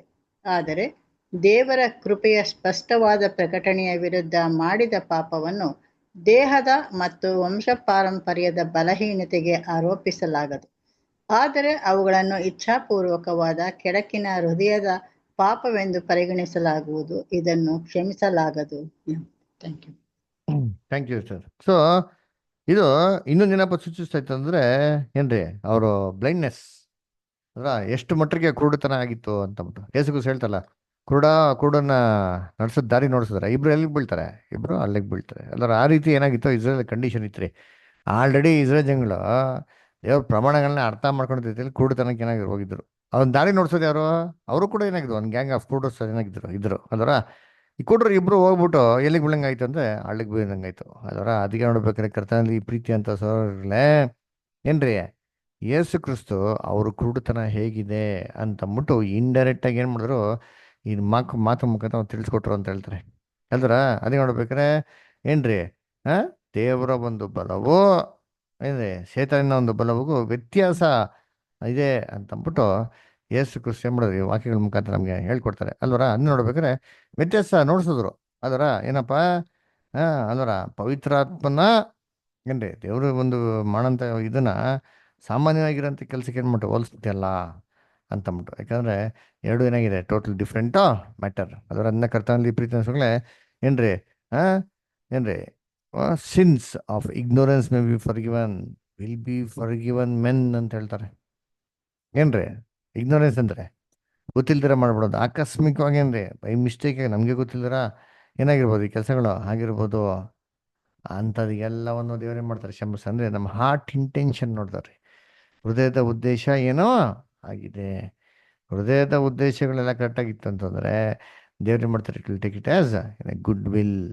ಅದು ಇಂಟೆನ್ಷನ್ ಸರಿ ಇಲ್ಲ, ಉದ್ದೇಶನೇ ಸರಿ ಇಲ್ಲ ಅಂತಂದರೆ ದೇವ್ರು ಅದೇನು ಮಾಡ್ಕೋಲ್ಲ, ಯಾವುದೇ ಕಾರಣಕ್ಕೂ ಅದನ್ನು ಎಂಕರೇಜ್ ಮಾಡ್ಕೋಲ್ಲ. ಆದರೆ ಅದನ್ನು ಅಂದರೆ ವಿಲ್ಫುಲ್ ಅನ್ಫರ್ಗಿವಲ್ ಹಾರ್ಟ್ ಅಂತ ಹೇಳ್ತಾರೆ. ಅಂದರೆ ಬೇಕು ಅಂತ ಏನ್ರಿ ಒಂದು ವಿಷಕರವಾದಂಥ ಒಂದು ಹೃದಯ, ಕೆಟ್ಟದ್ದೇ ಮಾಡಬೇಕು ಅಂತ ಡಿಸೈಡ್ ಮಾಡ್ಕೊಳ್ಳೋಂಥ ಒಂದು ಹೃದಯದ ಒಂದು ಏನ್ರಿ ಕಾರ್ಯ ಅಂತ ಹೇಳ್ತಾರೆ. ಅದಕ್ಕೆ ಯಾರು ವಿರುದ್ಧವಾಗಿದ್ದರೂ ಕೂಡ ಕ್ಷಮಿಸ್ತಾರೆ, ಆದರೆ ಹೀಗೆ ಮಾಡಲ್ಲ, ಕ್ಷಮಿಸಕ್ಕೆ ಹೋಗಲ್ಲ ಅಂತ ಏನು ಮಾಡ್ತಾರೆ ಅಲ್ಲಿ ಹೇಳ್ತಾರೆ. ಓಕೆನಾ? ಸರಿ, ನೆಕ್ಸ್ಟ್ ಪ್ಯಾರಾಗ್ರಾಫ್ ಓದೋಣ. ನೆಕ್ಸ್ಟ್ ಪ್ಯಾರಾಗ್ರಾಫ್ ಅಮೃತ ಸಿಟ್ಟು ಓದ್ಬೋದಾ? Okay brother. ಇಚ್ಛಾಪೂರ್ವಕವಾದ ಉದ್ದೇಶಪೂರ್ವಕವಾದ ಕೆಡುಕುತನವನ್ನು ಈ ಯುಗದಲ್ಲಾಗಲಿ ಮುಂಬರಲಿರುವ ಯುಗದಲ್ಲಾಗಲಿ ಕ್ಷಮಿಸಲಾಗದು. ದೇವರ ಯೋಜನೆಯು ಜನರನ್ನು ತನ್ನ ಸಾಮರಸ್ಯಕ್ಕೆ ಒತ್ತಾಯಪಡಿಸುವುದಿಲ್ಲ, ಆದರೆ ಅವರನ್ನು ವಿಮೋಚಿಸಿದ ನಂತರ ಅವರೆಲ್ಲರಿಗೂ ಸತ್ಯದ ಜ್ಞಾನಕ್ಕೆ ಬರುವ ಅವಕಾಶವನ್ನು ಒದಗಿಸಿಕೊಟ್ಟು ದೇವರ ಒಳ್ಳೆಯತನಗಳನ್ನು ಪವಿತ್ರಾತ್ಮನ ಮೂಲಕ ಆತನು ಸಾಧಿಸುವ ಕಾರ್ಯಗಳಿಂದ ಕಂಡುಕೊಳ್ಳುವಂತೆ ಮಾಡುತ್ತಾನೆ. ಆಗ ಯಾರು ದೇವರ ವ್ಯವಸ್ಥೆಯೊಂದಿಗಿನ ಸಾಮರಸ್ಯದಿಂದ ಹೊರಗುಳಿಯುವುದನ್ನು ಮುಂದುವರಿಸುತ್ತಾರೋ ಅಂಥವರು ಇಚ್ಛಾಪೂರ್ವಕವಾದ ಪಾಪಿಗಳೆಂದು, ದೇವರ ಪವಿತ್ರ ಶಕ್ತಿಗೆ ಒಂದು ಜ್ಞಾನವಂತ ವಿರೋಧಿಗಳೆಂದು ಸಾಬೀತಾಗುತ್ತದೆ. ಅಂಥವರಿಗೆ ದೇವರು ತನ್ನ ಕೃಪಾನುಗ್ರಹವನ್ನು ಮುಂದುವರಿಸುವುದಿಲ್ಲ. Thank you brother. Thank you. ಅದಕ್ಕೆ ಹೇಳ್ತಾರೆ, wilful intentional evil will never have forgiveness ಅಂತ ಹೇಳ್ತಾರೆ. ಬೇಕು ಅಂತ ಚೆನ್ನಾಗೆಲ್ಲ ಗೊತ್ತಿದ್ದು ಆಟದಿಂದ ಮಾಡೋಂಥದ್ದು, ಛಲದಿಂದ ಮಾಡೋಂಥದ್ದಿಗೆ ಕ್ಷಮಾಪಣೆನೇ ಇಲ್ಲ ಅಂತ ಹೇಳ್ತಾರೆ. ಈ ಯುಗದಲ್ಲೂ ಇಲ್ಲ, ಮುಂದೆ ಬರೋ ಯುಗದಲ್ಲೂ ಇಲ್ಲ. ನಮಗೆಲ್ಲ ಚೆನ್ನಾಗಿ ಗೊತ್ತು, ದೇವ್ರು ಏನು ಮಾಡೋರು ಒಂದು ಪ್ಲ್ಯಾನ್ ಮಾಡೋದು 1000 years ಎಲ್ಲರಿಗೂ ಏನು ರಿಸರ್ವೇಷನ್ ಕೊಡ್ತಾರೆ. ಸತ್ತವರೆಲ್ಲ ಏನು ಮಾಡ್ತಾರೆ, ಜೀವಂತವಾಗಿ ಎದ್ದು ಬರ್ತಾರೆ. ಅದರ ಅವಾಗ ಸತ್ತವರೆಲ್ಲ ಎದ್ದು ಬಂತವ್ರಿಗೆ ತನ್ನ ಏನೆಲ್ಲ ಪಾಪ ಮಾಡಿದ್ರು ಪಾಪ ಕೃತ್ಯಗಳೆಲ್ಲ ಇದೆ ಮನ್ಸಲ್ಪಟ್ಟಿದೆ, ಕ್ಷಮಿಸಲ್ಪಟ್ಟಿದೆ ಅಂತ ನಾವೇನು ಮಾಡ್ತೀವಿ ನೋಡ್ತೀವಿ. ಅದರ ಅಂದರೆ 100% ಕ್ಷಮಿಸಲ್ಪಟ್ಬಿಟ್ಟಿದ್ಯಾ, ಎಲ್ಲವನ್ನು ದೇವರು ಕ್ಷಮಿಸ್ಬಿಟ್ಟು ಹಂಗೆ ಮುಚ್ಚಿಬಿಟ್ರಾ ಅಂತಂದರೆ ಏನು ಹೇಳ್ತಾರೆ ಅಂತಂದರೆ ವಿಲ್ಫುಲ್ ಸಿನ್, ಬೇಕು ಅಂತ ಮಾಡಿರೋಂಥ ಒಂದು ಕೆಲಸಗಳಿಗೆ ಏನಿದೆ, ಕೆಲವೊಂದು ಶಿಕ್ಷೆ ಏನಾಗಿದೆ ಇದೆ ಅಂತ ಹೇಳ್ತಾರೆ. ಉದಾಹರಣೆಗೆ ಇವಾಗ ಫಾರೋ ಏನು ಮಾಡ್ದ, ಇಸ್ರೇಲ್ ಜನಗಳನ್ನ ಕನಾನ್ ದೇಶಕ್ಕೆ ಹೋಗಿ ಏನು ಮಾಡಲಿ ಬಿಡಲಿಲ್ಲ, ಭಯಂಕರ ಮನಸ್ಸನ್ನು ಮಾಡ್ದ, ಕಠಿಣ ಮಾಡ್ಕೊಂಡ. ಸತ್ಯವೇದಲ್ಲಿ ನೋಡ್ತೀವಿ ನಾವು, ದೇವರು ಅವನ ಮನಸ್ಸನ್ನ ಕಠಿಣ ಪಡಿಸಿದ್ರು. ಯಾಕೆ, ತನ್ನ ಮಹಿಮೇನಾಗಲಿ ಗೋಚರ ಬರಲಿ ಅಂತಂದ್ಬಿಟ್ಟು. ಅಂದರೆ ಫಾಲ್ಟ್ ಯಾರ್ದು, ಫಾರೋನ್ ಫಾಲ್ಟಾ ಅಥವಾ ದೇವರೇ ಹಿಂಗೆ ಮಾಡಿದ್ರ? ಏನು ಅರ್ಥ ಆಯ್ತು? ಇವಾಗ ದೇವರೇ ಹಂಗೆ ಮಾಡಿರ್ಬೇಕಾದ್ರೆ ಫಾರೋಗೆ ಶಿಕ್ಷೆ ಕೊಡೋದೇನು ಹೆಂಗಾರ ರಾಂಗು ಅಲ್ವರ? ಫಾರೋನು ಫಾಲ್ಟಾ ಹೆಂಗ್ರಿ, ಏನು ಪ್ರಾಬ್ಲಮ್ಮು ಅಂತ ನೋಡೋದಂದರೆ ಅಲ್ಲಿ ದೇವರು ಯಾವುದೇ ಕಾರಣಕ್ಕೂ ಫಾರೋನ ಬಲವಂತ ಮಾಡಲಿಲ್ಲ. ದೇವರು ಏನೇ ಕಾರಣಕ್ಕೂ ಫಾರೋಗೆ ಕೆಟ್ಟದ್ದೇನು ಮಾಡಲಿಲ್ಲ, ಮಾಡಕ್ಕೆ ಹೋಗಿಲ್ಲ. ಎಲ್ಲ ಒಳ್ಳೇದೇನು ಮಾಡಿದ್ರು ಅದರ. ಆದರೆ ಫಾರೋ ಏನು ಮಾಡ್ದ ಗೊತ್ತಾ, ತಿಳಿದು ಆ ಒಂದು ಏನು ಮಾಡ್ದ ಅಂದ ಹಠನ ಸಾಗಿಸ್ತಾ. ಫಸ್ಟ್ ಟೈಮ್ ಏನು ಮಾಡ್ದು ಅದು ಗೊತ್ತಿರಲಿಲ್ಲ. ಅದರ ಅಯ್ಯೋ ಆಯ್ತಪ್ಪ, ನನ್ನ ದಯವಿಟ್ಟು ಇದನ್ನ ಅದ್ಭುತನ ಮಾಡಿಬಿಡು, ಈ ಏನು ಮಾಡ್ತೀನಿ ನಾನು, ಈ ಉಪದ್ರವ ಎತ್ಬಿಡು, ಒಳ್ಳೇದು ಮಾಡ್ಬಿಡು, ನಾನೇನು ಮಾಡ್ತೀನಿ ಇಜ್ಜತೆಗಳನ್ನ ಬಿಟ್ಬಿಡ್ತೀನಿ ಅಂತ. ಅದರ ಸೊ ಅವಾಗ ಇನ್ನೋಸೆಂಟಾಗಿ ಏನು ಮಾಡ್ತಾನೆ ಅವನು, ಹೇಳಿತಾನೆ ಅದರ ಅಯ್ಯೋ ಹೋಗ್ಬಿಡ್ಲಿ ಅಂತ. ಹೋಗಿದ ತಕ್ಷಣ ಏನಾಗೋಯ್ತು, ಅಯ್ಯೋ ಇಷ್ಟೇನಾ ಇದು, ಇಷ್ಟು ಸೊ ಸಿಂಪಲ್ಲಾ, ಹಿಂಗೆ ಹೊಟ್ಟೋಯ್ತಾ, ಅಯ್ಯೋ ಹಂಗಾರೆ ಏನೂ ಆಗಲ್ಲ, ಎಲ್ಲ ಏನು ದೊಡ್ಡ ವಿಚಾರಗಳಲ್ಲ, ಈಸಿಯಾಗಿ ಹಂಗೆ ಏನು ಮಾಡ್ತಾರೆ ದೇವರು ಕೇಳ್ಬಿಡ್ತಾರೆ ಅಂತ ಏನು ಮಾಡ್ತಾನೆ, ಮನಸ್ಸನ್ನ ಸ್ವಲ್ಪ ಗಟ್ಟಿ ಮಾಡ್ಕೊತಾನೆ. ಮೀನಿಂಗು ಏನ್ರಿ, ಫಸ್ಟು ಏನ್ರಿ ಒಂದು ಅರ್ಧ ಗಂಟೆಯಲ್ಲಿ ಬಿಡ್ತೀನಿ ಅಂತ ಹೇಳಿದ್ರಂಥ ಮನುಷ್ಯ ಇವಾಗ ಏನು ಮಾಡ್ತಾನೆ, 1 hour ಬಿಡ್ತೀನಿ ಅಂತ ಹೇಳ್ತಾನೆ. ಮನುಷ್ಯನ ಏನು ಮಾಡ್ತಾನೆ, ಹಂಗೆ ಸ್ವಲ್ಪ ಗಟ್ಟಿ ಮಾಡ್ಕೊಂಡು ಹೋಗ್ತಾನೆ ಅಲ್ವರ? ಸೊ ಅದಕ್ಕೆ ಯಾರು ರೆಸ್ಪಾನ್ಸಿಬಲ್ಲು? ದೇವ್ರ ರೆಸ್ಪಾನ್ಸಿಬಲ್? ಆದರೆ ಇಲ್ಲ, ಅವನ ಹಾರ್ಟ್ ಕಂಡೀಷನ್ನ ಆ ಥರ ಮಾಡ್ಕೊಂಡಿದ್ದು ಯಾರಪ್ಪ ಅಂದರೆ ಅವನೇ ಅಲ್ವರ? ಅದಕ್ಕೆ ನಮಗೆ ದೇವರು ಏನ್ರಿ ಎಲ್ಲರಿಗೂ ಒಂದು ಜ್ಞಾನ ಬುದ್ಧಿ ತಿಳುವಳಿಕೆ ಕೊಟ್ಟವ್ರೆ, ಕಾನ್ಸಿಕ್ರೇಟೆಡ್ಗೆ ಅದ ಒಂದು ಸ್ಪಿರಿಟ್ ಆಫ್ ಸೌಂಡ್ ಮೈಂಡ್ ಅಂತ ಲಾಸ್ಟ್ ಮಾಡೋಲ್ಲ. ಆ ಲೋಕದವ್ರಿಗೆ ಏನಪ್ಪ ಕೊಟ್ಟರು ಅಂದರೆ ಮನಸ್ಸಾಕ್ಷಿ ಅಂತ ಕೊಟ್ಟವ್ರು ನೋಡಿದ್ರಿ ಅದರ. ಈ ಮನಸ್ಸಾಕ್ಷಿ ಕ್ಲೀನಾಗಿ ಹೇಳ್ತಾರೆ, ತಪ್ಪು ಮಾಡ್ತಾ ಇರ್ಬೇಕಲ್ಲೇ, ನೀನು ತಪ್ಪು ಮಾಡ್ತಾ ಇದೆಯಪ್ಪ, ಬೇಡಪ್ಪ ಬಿಟ್ಬಿಡು ಅಂತಂದ್ಬಿಟ್ಟು ಅವಾಗ ಏನು ಮಾಡಬೇಕು, ಅದು ಬಿಟ್ಬಿಡ್ಬೇಕು. ಅದನ್ನು ಹಠ ಸಾಗಿಸ್ತೀರಿ ಅಂತಂದರೆ ಇದೇ ಆಗಿತ್ತು ಇಸ್ರೇಲ್ ಜನಗಳಿಗೆ. ಕ್ರಿಸ್ತನ್ ನೋಡಿದ್ರೆ ದ್ವೇಷ ಬರೋದು ನೋಡಿರ್ತೀನಿ, ಕ್ರಿಸ್ತನ್ ನೋಡಿದ್ರೆ ಹೊಟ್ಟೆ ಕಿಚ್ಚು ಬರೋದು ನೋಡಿರ್ತೀನಿ ಅಲ್ವರ. ಅದಕ್ಕೆ ಏನ್ರಿ ಮಾಡಿದ್ರು, ಇದನ್ನೇನು ಮಾಡಾಕ್ಬಿಟ್ರ, ಇದನ್ನ ಕೆಟ್ಟ ಒಂದು ಉದ್ದೇಶದಲ್ಲಿ, ಕೆಟ್ಟ ಹೃದಯದಲ್ಲಿ ಕ್ರಿಸ್ತನ್ ಏನ್ ಮಾಡಾಕ್ರು ಅವರು ಅಂತ್ಯ ಮಾಡಾಕ್ಬಿಟ್ರು ಅವರ. ಹಾಗಾದ್ರೆ ಗೊತ್ತಿದ್ದು ಗೊತ್ತಿದ್ದು ಮಾಡಿರಂತ ವಿಚಾರ ಅದ್ರ ಅದಕ್ಕೆ ಕ್ಷಮಾಪಣೆ ಇದೆಯಾ? ಹಾ, ಪಿಲಾತ್ ಏನ್ ಹೇಳ್ತಾರೆ, ಇವರು ದ್ವೇಷದಿಂದ ಇವನ್ನ ಒಪ್ಪಿಸ್ಕೊಡ್ಬೇಕು ಅಂತ ಏನ್ ಮಾಡೋರಂತೆ, ಮನ್ಸು ಮಾಡ ಅಂತ ಪಿಲಾತ್ ಗೊತ್ತು. ಪಿಲಾತ್ ಅಂತ ಹೇಳ್ತಾರೆ, ಬೇಡ ರೀ ಬಿಟ್ಬಿಡ್ರಿ ಅಂತ. ಪಿಲಾತೆ ಬಿಟ್ಕೊಡೋಕೆ ರೆಡಿ ಆಗೋನೆ. ಅಂದ್ರೆ ಇವರು ಹಂಗಾರೆ ಹೃದಯ ಏನಾಗಿದೆ, ಕಠಿಣವಾಗಿದೆ. ಹಂಗಾರೆ ಮನಸ್ಸು ಸರಿ ಇಲ್ಲ.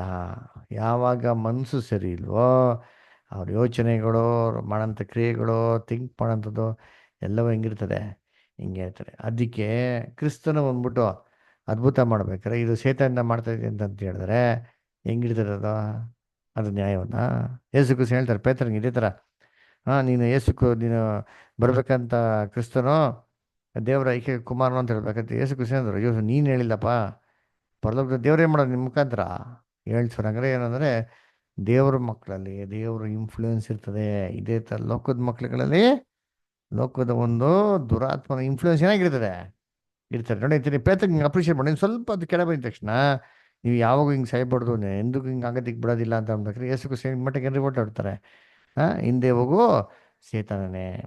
ಹಾಗಾದ್ರೆ ದೇವ್ರ ಮಕ್ಕಳನ್ನ ಕೆಟ್ಟ ಇನ್ಫ್ಲೂಯೆನ್ಸ್ಗೂ ಏನು ಮಾಡ್ಬೋದು, ಪ್ರೇರಣೆ ಮಾಡ್ಬೋದು, ಒಳ್ಳೆ ಇನ್ಫ್ಲೂಯೆನ್ಸ್ಗೂ ಪ್ರೇರಣೆ ಮಾಡೋದು ಅಲ್ವರ. ಅದಕ್ಕೆ ಇದು ಯಾರ ಮೇಲೆ ಡಿಪೆಂಡ್ ಆಗಿದೆ ಅಂದರೆ ತನ್ನ ವೈಯಕ್ತಿಕ ಇಂಡಿವಿಜುವಲ್ ಪರ್ಸನ್ಸ್ ಮೇಲೆ ಏನಾಗಿದೆವಲ್ಲ ಡಿಪೆಂಡ್ ಆಗಿದೆ. ಯಾವ್ದು ನಾವು ಡಿಸಿಷನ್ ತೊಗೊಂತಾರೆ, ಯಾವ್ದನ್ನ ಚೂಸ್ ಮಾಡ್ತಾರೆ ಅಂತಬಿಟ್ಟು. ಅದರಿಂದ ಇಲ್ಲಿ ಇಸ್ರೇಲ್ ಜನಗಳು ಹೇಳ್ಬೇಕಾದ್ರೆ ಏನ್ರಿ, ದೇವರ ಒಂದು ಯೋಜನೆಗೆ ಬೇಕು ಅಂತ ಮಾಡಿರೋಂಥ ಪಾಪ ಇನ್ನು ದೇವರನ್ನ ಕ್ಷಮಿಸಿಲ್ಲ. ಹಂಗೇನೋ ನರಕಕ್ಕೆ ಹಾಕ್ಬಿಟ್ರಾ ಅಥವಾ ಪರ್ಮನೆಂಟಾಗಿ ಅವ್ರನ್ನ ಎತ್ಬಿಟ್ರಾ, ಏನೋ ಸೆಕೆಂಡ್ ಅದಕ್ಕೆ ಹಾಕ್ಬಿಟ್ರಾ ಅಂದ್ರೆ ಇಲ್ಲ ರೀ. ಹೇಗೆ ಕೊಟ್ಟಿದ್ದಾರೆ ದೇವರು 1000 ಡೇಸಲ್ಲಿ ರಿಸರಕ್ಷನ್ ಅಂತಿದೆ ಅಲ್ವರ. ಹಾಗೆ ದೇವ್ರ ಪವಿತ್ರಾತ್ಮ ಏನು ಮಾಡಲಿಲ್ಲ, ಕೊಟ್ಟಿಲ್ಲ. ಹಂಗಿರ್ಬೇಕು ಎರಡನೇ ಮನೆಗೆ ಹೋಗಕ್ಕೆ ಸಾಧ್ಯನೇ ಇಲ್ಲ.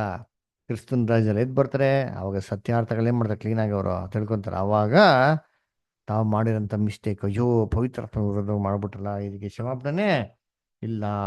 ಏನು ಕ್ಷಮಾಪಣೆ ಇಲ್ಲ, ಈ ಯುಗದಲ್ಲೂ ಇಲ್ಲ, ಮುಂದೆ ಬರಂತ. ಅದಕ್ಕೆ ಇಸ್ರೇಲ್ ಜನಗಳಿಗೆ ದೇವ್ರು ಸುಮ್ಮನೆ ಬಿಡಲಿಲ್ಲ ರೀ. ಯಾವಾಗ ಇಸ್ರೇಲ್ ಜನಗಳು ತನ್ನ ಕುಮಾರನ್ನ ಏನು ಮಾಡಿದ್ರು, ಶಿಲ್ಬೆಗೆ ಹಾಕಿದ್ರು, ದೇವರ ಉಗ್ರ ಕೋಪ ಯಾರ ಮೇಲೆ ಬಂತು, ಇಸ್ರೇಲ್ ಜನಗಳ ಬಂತು ಅಂತ ನೋಡ್ತೀರಿ. ಹೆಂಗೆ ನಾವು ಏನ್ರಿ ಇದ್ರಲ್ಲಿ ನೋಡ್ತೀರಿ, ಎಲ್ಲಿ ಯೇಸು ಕ್ರಿಸ್ತ ಹೇಳ್ತಾರೆ ಗೊತ್ತಾ, ನನಗಾಗಿ ಅಳ್ಬೇಡ್ರಿ, ನಿಮ್ಮ ಮೇಲೆ ಬರುವಂಥ ದುರ್ಗತಿಗಳನ್ನ ನೆನ್ಸ್ಕೊಂಡು ನೀವೇನು ಮಾಡಿ ನೀವು ಅಳಿ ಅಂತ ಹೇಳ್ತಾರೆ. ಹಂಗ್ರೆ ಏನರ್ಥ, ದೇವರು ಉಗ್ರ ಕೋಪ ಆಲ್ರೆಡಿ ಬರೋಕ್ಕೆ ಏನಾಗಿತ್ತು, ಇಸ್ರೇಲ್ ಮೇಲೆ ಸ್ಟಾರ್ಟ್ ಆಗಿಬಿಡಿತ್ತು ಅಲ್ಲರ. ಯೇಸು ಕ್ರಿಸ್ತ ಹೇಳ್ತಾರೆ, ನೀವು ನಿಮ್ಮ ತಂದೆ ಅಳತೆಗಳನ್ನ ಏನು ಮಾಡಿರಿ, ನೀವು ಪೂರ್ತಿ ಮಾಡ್ರಿ, ಪಾಪದ ಅಳತೆ ಪೂರ್ತಿ ಮಾಡ್ರಿ ಅಂತ ಹೇಳ್ತಾರೆ ಅದರ. ಏನ್ರಿ ನೀವೆಲ್ಲ ಏನ್ರಿ ನಿಮ್ಮ ತಂದೆಗಳು ಮಾಡೋಂಥ ಕೃತ್ಯಗಳಿಗೆ ತಕ್ಕಂತೆ ಪಾಪ ಮಾಡೋರು ಅಂತ ಯೇಸು ಕ್ರಿಸ್ತ ಏನು ಮಾಡ್ತಾರೆ ಅಲ್ಲಿ ಹೇಳ್ತಾರೆ ಅದರ. ಹಂಗಾರೆ ಯೇಸು ಕ್ರಿಸ್ತನ್ಗೆ ಬಹು ಸ್ಪಷ್ಟವಾಗಿ ಗೊತ್ತಿದ್ದು ಇಸ್ರೇಲ್ ಜನಗಳ ಮೇಲೆ ದೇವರ ಉಗ್ರ ಕೋಪ ಏನಾಗ್ತದೆ, ಬರ್ತದೆ. ಅದಕ್ಕೆ 70 AD ಏನು ಮಾಡಿದ್ರು, ಅವ್ರು ಕೊಡ್ಬೇಕಂತ ಕೃಪೆ ಏನು ಮಾಡಲಿಲ್ಲ ದೇವ್ರಿಗೆ, ಇಸ್ರೇಲ್ ಜನಗಳಿಗೆ ಕೊಡಲಿಲ್ಲ. ಎಲ್ಲ ಇತ್ತು ಅವ್ರಿಗೆ ಅಂತ ಇಟ್ಟು ದೇವ್ರ ಯೋಜನೆನೇ. ಅದರ 1,44,000 ಸೆಲೆಕ್ಷನ್ ಮಾಡಬೇಕು ಅಂತ ಎಲ್ಲಿಂದ ಇಸ್ರೇಲ್. ಯಾವಾಗ ಇಸ್ರೇಲ್ ರಿಜೆಕ್ಟ್ ಮಾಡಿದ್ರು, ದೇವ್ರು ಸೀದಾ ಏನು ಮಾಡಿದ್ರು, ಅನ್ಯ ಜನರ ಕಡೆಗೆ ತಿರುಗಿಬಿಟ್ರು. ಇಸ್ರೇಲ್ನ ರಿಜೆಕ್ಟ್ ಮಾಡಿಬಿಟ್ರು. ಕೋಳಿ ತನ್ನ ಮರಿಗಳನ್ನ ರೆಕ್ಕೆ ಕೆಳಗೆ ಸೇರಿಸುತ್ತಿಲ್ಲ, ಎಷ್ಟೊತ್ತಿ ಪ್ರಯತ್ನ ಮಾಡಿ ನಿಮ್ಗೇನಿಲ್ಲ, ನಿಮಗೆ ಮನಸ್ಸಿಲ್ಲ, ನಿಮ್ಮ ಮನಸ್ಸು ಅಟ್ಟವಾದ ಮನಸ್ಸಾಗ್ಬಿಟ್ಟಿದೆ, ಅದನ್ನ ನಿಮ್ಮ ಮನೆ ನಿಮ್ಗೆ ಬರಿದಾಗಿದೆ, ಹೆಂಗಾರ ಹೋಗ್ರಪ್ಪ ಅಂತಂಬಿಟ್ಟೆ ಮಾಡಾಕ್ಬಿಟ್ರು, ಬಿಟ್ಬಿಟ್ರು ನೋಡಿರ್ತೀನಿ ಅಲ್ವರ. ಹಾಗಾದ್ರೆ ಏನಂದ್ರೆ ಇದು ಬೇಕು ಅಂತ ಮಾಡಿರೋಂಥ ಒಂದು ಪಾಪದ ಕೃತ್ಯ ಅಲ್ವರ. ಕ್ರಿಸ್ತನ ಹೆಂಗೆ ಶಿಲ್ಬೆಗೆ ಹಾಕಿದ್ರು, ಇದೇ ಥರ ದೇವ್ರು ಏನು ಮಾಡ್ತಾರೆ, ರೆಸಿಪ್ರೋಕಲ್ ಒಂದು ಜಡ್ಜ್ಮೆಂಟ್ನ ಕೊಡ್ತಾರೆ. ಇಡೀ ಇಸ್ರೇಲ್ ಜನಗಳನ್ನ ಏನು ಮಾಡ್ತಾರೆ, ಇವನು ರೋಮನ್ ಎಂಪರರ್ ಟೈಟಸ್ಸು ಒಬ್ರನ್ನೂ ಕೋಟೆಯಿಂದ ಹೊರಗಡೆ ಎಸ್ಕೇಪ್ ಆಗದೆ ರೀತಿಯಲ್ಲಿ ಎಲ್ಲರನ್ನೂ ಅಲ್ಲಲ್ಲೇ ಸಾಯಿಸಾಕ್ಬಿಡ್ತಾನ್ರಿ. ಒಬ್ರನ್ನೂ ಜೀವಂತ ಆಗ್ಬಿಡೋದಿಲ್ಲ ರೀ. ಅದರ ಮನೆ ಒಂದು ಹೊಸ್ಲಿದೆ ಗೊತ್ತಾ, ಬಾಗಲ್ಲಿ ನಿಲುಕಟ್ಟು, ಆ ನಿಲುಕಟ್ಟಿಗೆ ಏನು ಮಾಡ್ತಾರೆ, ಕೈ ಹಿಂಗೆ ಚಾಚ್ಬಿಟ್ಟು ಹೊಡೆದ್ಬಿಡ್ತಾರೆ, ಶಿಲ್ಬೆಗೆ ಹೊಡೆದಂಗೆ ಅದರ. ಯಾಕೆ ಶಿಲ್ಬೆ ಖಾಲಿ ಆಗ್ಬಿಡ್ತಾರೆ. ಆಮೇಲೆ ಏನು ಮಾಡ್ತಾರೆ, ಮರ ಕೊಡೋಕ್ಕೆ ಶುರು ಆಗ್ಬಿಡ್ತಾರೆ. ಅದಕ್ಕೆ ಬೈಬಲ್ ಹೇಳೋದು, ಅಲ್ಲಿ ಒಂದು ಗಲಾತ್ಯರಲ್ಲ ಪೇತ್ರ ಬರ್ಬೇಕಾದ್ರೆ ಯೇಸು ಕ್ರಿಸ್ತ ಮರಕ್ಕೆ ನೇತಾಕಲ್ಪಟ್ಟನು ಅಂತ ಬರ್ತಾರೆ ವಾಕ್ಯ. ಯಾಕೆ ಮರ ಅಂತ ಹೇಳೋದು, ಈ ಶಿಲ್ಬೆ ಮಾಡ್ತಾ ಇದೆ ಅಲ್ಲಿಗೆ ಮರದಲ್ಲೇ ಅದರ. ಯಾವಾಗ ಇಸ್ರೇಲಲ್ಲಿ ಮರಗಳ ಐ ಮೀನ್ ಸೌದೆ ಅಲ್ಲಿಗೆಗಳು ಖಾಲಿ ಆಗೋದು, ಮರಕ್ಕೆ ಏನು ಮಾಡೋದು, ಸಿಕ್ಕ ಮರಕ್ಕೆ ಹೊಡೆಯೋದಕ್ಕೆ ಶುರು ಮಾಡ್ಬಿಟ್ರು. ಅದಕ್ಕೆ ಮರಕ್ಕೆ ಏನು ಮಾಡ್ತಾರೆ, ಅಲ್ಲಿ ಹೋಲಿಕೆ ಮಾಡ್ತಾರೆ ಅಲ್ವರ. ಆ ಥರ ದೇವರ ಉಗ್ರ ಕೋಪ ಯಾರ ಮೇಲೆ ಬಂತು, ಅದಕ್ಕೆ ದೇವರು ಇಸ್ರೇಲ್ ಜನಗಳನ್ನ ಕ್ಷಮಿಸ್ಲಿಲ್ಲ. ನೋಡಿ ವಾಕ್ಯ ಓದೋಣ ಇಲ್ಲಿ. ಆ 1ನೇ ಥೆಸಲೋನಿಕ 1ನೇ ಥೆಸಲೋನಿಕದಲ್ಲಿ ಒಂದು ನಿಮಿಷ. ಹ್ಮ್.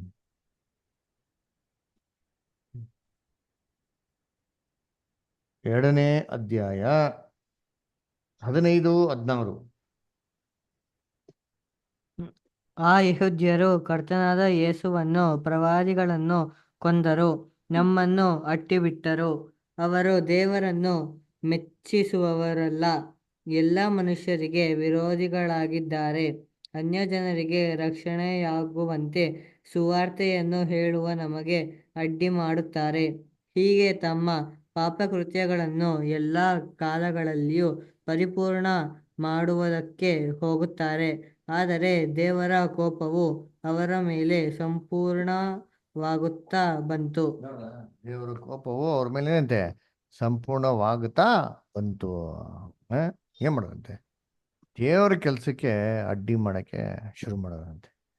ಅದರ ಇವಾಗ ನೋಡಿ, ಇದು ತಿಳಿದು ತಿಳಿದರೆ ಮಾಡಿದ್ರ ಇವರೆಲ್ಲ ಏನ್ ಮಾಡಿದ್ರು, ಯೇಸು ಕ್ರಿಸ್ತು ಮತ್ತೆ ಅಪೊಸ್ತಲ ಪೌಲಸ್ ಎಲ್ಲ ಬಂದ್ಬಿಟ್ಟೆಲ್ಲ ದ್ರೋಹಿಗಳು, ದೇವ್ರಿಗೆ ಕೆಲಸ ಮಾಡ್ತೀನಿ ಅಂತ ತಿಳ್ಕೊಂಬಿಟ್ಟು ಇವರೆಲ್ಲ ಏನ್ ಮಾಡಿದ್ರು, ಈ ದೇವ್ರ ಕೆಲಸಕ್ಕೆ ಅಡ್ಜನೆ ಮಾಡಕ್ಕೆ ಶುರು ಮಾಡಿದ್ರು. ಆದ್ರೆ ಇದು ದೇವ್ರ ಸಂಗೀತಂತೆ, ಇದು ಏನ್ರಿ ಪಾಪದ ಕೆಲಸ. ಅದರ ಪಾಪದ ಕೆಲಸಕ್ಕೆ ದೇವ್ರ ಉಗ್ರ ಕೋಪ ಯಾರು ಗೊತ್ತಾ, ಭಯಂಕರ ಆಗಿರೋ ಕೋಪ. ಯಾಕೆ ದೇವ್ರ ಉಗ್ರ ಕೋಪ ಕೊಟ್ಟರು ಇವ್ರ ಮೇಲೆ ಅಂತಂದ್ರೆ, ಇವ್ರು ತಿಳಿದಿರ ಮಾಡಿರ್ತಾನೆ, ಕ್ಷಮಿಸ್ಬೇಕೈತಲ್ವಾ ಅಂದ್ರೆ, ಇಲ್ಲ ರೀ, ತಿಳಿದು ಮಾಡಿರೋದು, ಅದಕ್ಕೆ ಹೆಸರು ಈ ಲೋಕದಲ್ಲಾಗ್ಲಿ ಇನ್ನು ಬರುವಂತ ಲೋಕದಲ್ಲಿ ಕ್ಷಮಾಪಣೆ ಇಲ್ಲ. ಅದಕ್ಕೆ Israel was never forgiven, Israel was chastised. ಹೆಂಗ್ ಕೊಡ್ತಾರೆ ಗೊತ್ತಾ, ವಾಕ್ಯಗಳಿದೆ ನೋಡಿರ್ತೀನಿ ಇಲ್ಲಿ. ರೋಮಾಪುರದಲ್ಲಿ ತೆಗಿರಿ, ರೋಮಾಪುರದಲ್ಲಿ 11ನೇ ಅಧ್ಯಾಯ ಒಬ್ರು ತೆಗಿರಿ, ಆಮೇಲೆ ರೋಮಾಪುರದಲ್ಲಿ 2ನೇ ಅಧ್ಯಾಯ ತೆಗಿರಿ. ರೋಮಾಪುರದಲ್ಲಿ ಒಂದು ನಿಮಿಷ,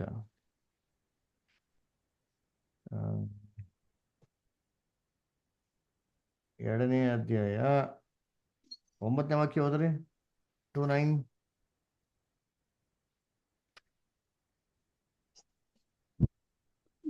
ಕೆಟ್ಟದ್ದನ್ನು ನಡೆಸುವ ಪ್ರತಿಯೊಬ್ಬ ನರಪ್ರಾಣಿಗೆ ಕಷ್ಟವೂ ಸಂಕಟವೂ ಬರುವು, ಯಹೂದ್ಯರಿಗೆ ಮೊದಲು, ಅನಂತರ ಗ್ರೀಕರಿಗೂ ಸಹ. ಏನ್ರಿ, ಕೆಟ್ಟದ್ ಮಾಡಿದವ್ರಿಗೆ ಏನ್ ಬರ್ತಾರಂತೆ, ಕಷ್ಟವೂ ಸಂಕಟವೂ ಬರುವುದು. ಬರ್ಕೊಳ್ಳಿ, ಯಾರೇ ಮಾಡ್ಲಿ ಫಸ್ಟ್ ಆರ್ಡ್ರಲ್ಲಿ ಯಾರು ಇರೋದ ವೇಟಿಂಗ್ ಲಿಸ್ಟ್ ಅಲ್ಲಿ, ಯಹೂದ್ಯರು ಬ್ರದರ್, ಆಮೇಲೆ ಗ್ರೀಕರು.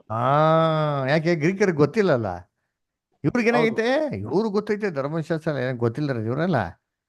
ವಾರ ವಾರ ವೇದ ಪುರಾಣ ಆಗೋದಿಲ್ಲ, ದೇವರ ಅಲ್ಲ ಇದ್ದಲ್ಲಿ ಸಿನಗಾಗಲ್ಲಿ ಯೇಸು ಕ್ರಿಸ್ತು ಓದ್ತಾ ಇರಲ್ಲ, ಧರ್ಮಶಾಸ್ತ್ರ ಓದ್ತಾ ಇರ್ತಾರೆ, ಸುಮ್ಮನೆ ಕೂಡ ಕೇಳಕ್ ಹೋಗ್ತಾರ.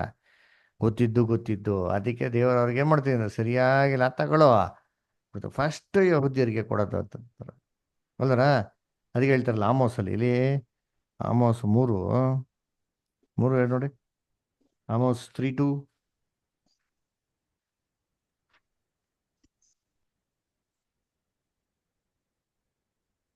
ಹೋದ್ರಿ, ಭೂಮಿಯ ಸಕಲ ಕುಲಗಳೊಳಗೆ ನಿಮ್ಮನ್ನು ಮಾತ್ರ ನನ್ನವರೆಂದು ಅರಿತುಕೊಂಡಿದ್ದೇನೆ. ಆದ ಕಾರಣ ನಿಮ್ಮ ಎಲ್ಲಾ ಪಾಪಗಳ ಫಲವನ್ನು ನಿಮಗೆ ತಿನ್ನಿಸುತ್ತೇನೆ. ನೋಡ್ರ, ಎಲ್ಲಾರಲ್ಲಿ ನಿಮ್ಮನ್ನ ಮಾತಾಡ್ಕೊಂಡಿನಪ್ಪ, ಅದಕ್ಕೆ ಫಸ್ಟ್ ಹೊಡೆಯೋದು ನಿಮ್ಗೆ ಅಂತಂದ್ರೆ ನೋಡ್ರ ಹೆಂಗ ದೇವ್ರು ಹಂಗೆ ಬಿಟ್ಬಿಡ್ತಾರ. ಗೊತ್ತಿದ್ದು ತಪ್ಪು ಮಾಡಿದ್ರೆ ಏನ್ರಿ, ಎಲ್ಲ ಚೆನ್ನಾಗಿ ಗೊತ್ತಿದ್ದು, ಇಂಟೆಲಿಜೆನ್ಸ್ ಇದೆ, ಜ್ಞಾನ ಇದೆ, ಬುದ್ಧಿ ಇದೆ, ಬದಲಾಗ ದೇವ್ರು ನೋಡ್ತಾ ಇಲ್ಲ ಅಂತ ಬಿಟ್ಟು ಆಟ ಆಡ್ಬಿಟ್ರೆ ದೇವ್ರು ಬಿಟ್ಬಿಡ್ತಾರ.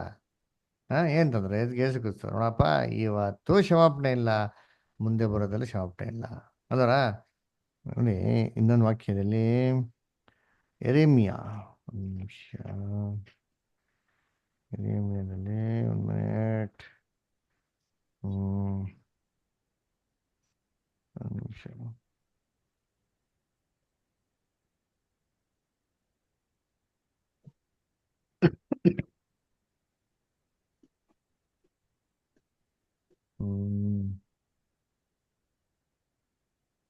16 ಚಾಪ್ಟರ್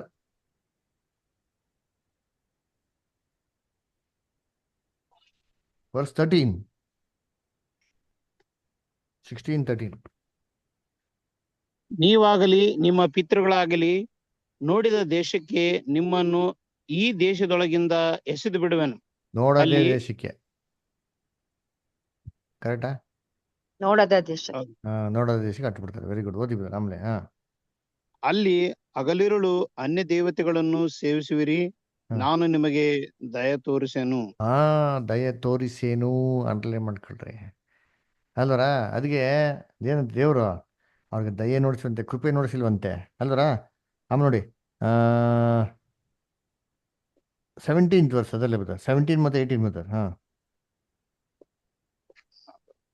17, 18. ಅದರಲ್ಲಿ 17ನೇ ವಾಕ್ಯ, 18ನೇ ವಾಕ್ಯ.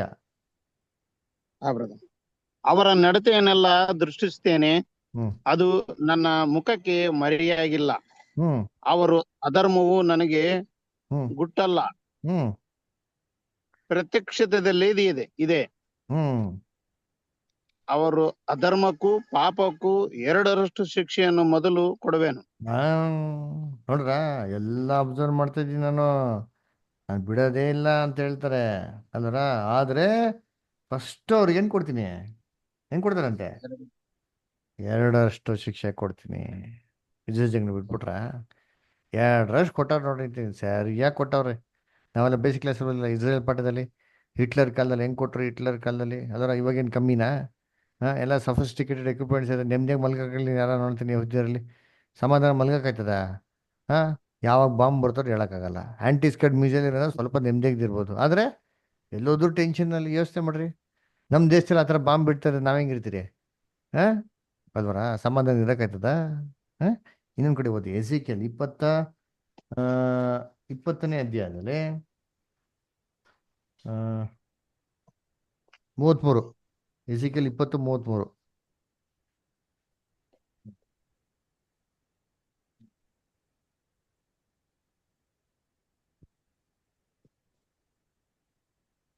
ಕರ್ತನಾದ ಯೆಹೋವನು ಇಂತೆನ್ನುತ್ತಾನೆ, ನನ್ನ ಜೀವದಾಣೆ, ನಾನು ಶಿಕ್ಷಾ ಹಸ್ತವನ್ನೆತ್ತಿ ಭುಜ ಪರಾಕ್ರಮವನ್ನು ತೋರಿಸಿ ರೋಷಾಗ್ನಿಯನ್ನು ಸುರಿಸುತ್ತಾ ನಿಮ್ಮ ಮೇಲೆ ದೊರೆತನ ಮಾಡುವೆನು. ಏನ್ರಿ ಮಾತಾಡ್ಬಿಟ್ರು ದೇವರು? ಸ್ವೀಟ್ ಆಗಿರೋ ಮಾತಾಡೋ ಅಂತಂದ್ರೆ ಏನು ಹೇಳ್ತಾರೆ? And as I live saith the Lord surely with a mighty hand, with a stretch forth hand ಅಲ್ವರ. ಆಮೇಲೆ ಏನ್ರಿ? With fury poured out I will rule. ಎಂತೆಲ್ಲ ಮಾತಾಡ್ಬಿಟ್ರು. ಏನೆಲ್ಲ ಆಗ್ತದೋ ಅಷ್ಟು ಭಯಂಕರವಾಗಿರೋಂಥ ಕೋಪನ ನಾನು ಸುರಿಸ್ತಂತೆ ಇಸ್ರೇಲ್ ಅಲ್ವರ. ನಾನು ಜೀವದಾಣೆ, ನಾನು ಶಿಕ್ಷಾ ಹಸ್ತವನ್ನೆತ್ತಿ ಶಿಕ್ಷೆ ಕೊಡೋದಕ್ಕೆ, ಕರೆಕ್ಷೆ ಮಾಡೋಕ್ಕೆ, ಭುಜ ಪರಾಕ್ರಮವನ್ನು ತೋರಿಸಿ ರೋಷಾಗ್ನಿಯನ್ನು ಸುರಿಸುತ್ತಾ ನಿಮ್ಮ ಮೇಲೆ ದೊರೆತನ ಮಾಡ್ತೀನಿ ಅದರ. ಹಾಗಾದ್ರೆ ಏನೋ ಇಸ್ರೇಲ್ ಸುಮ್ಮನೆ ಕೊಟ್ರ ಎಲ್ಲ ತಗೊಳ್ಳೋ, ಏನು ಪಾಪ ತಪ್ಪು ಮಾಡಿದಿರಾ ಪಕ್ಕಂತ ಅಂತ ಕೊಟ್ರ ಅಂದರೆ ಏನೋ ಮಾಡೋರು mistake. What is it mistake?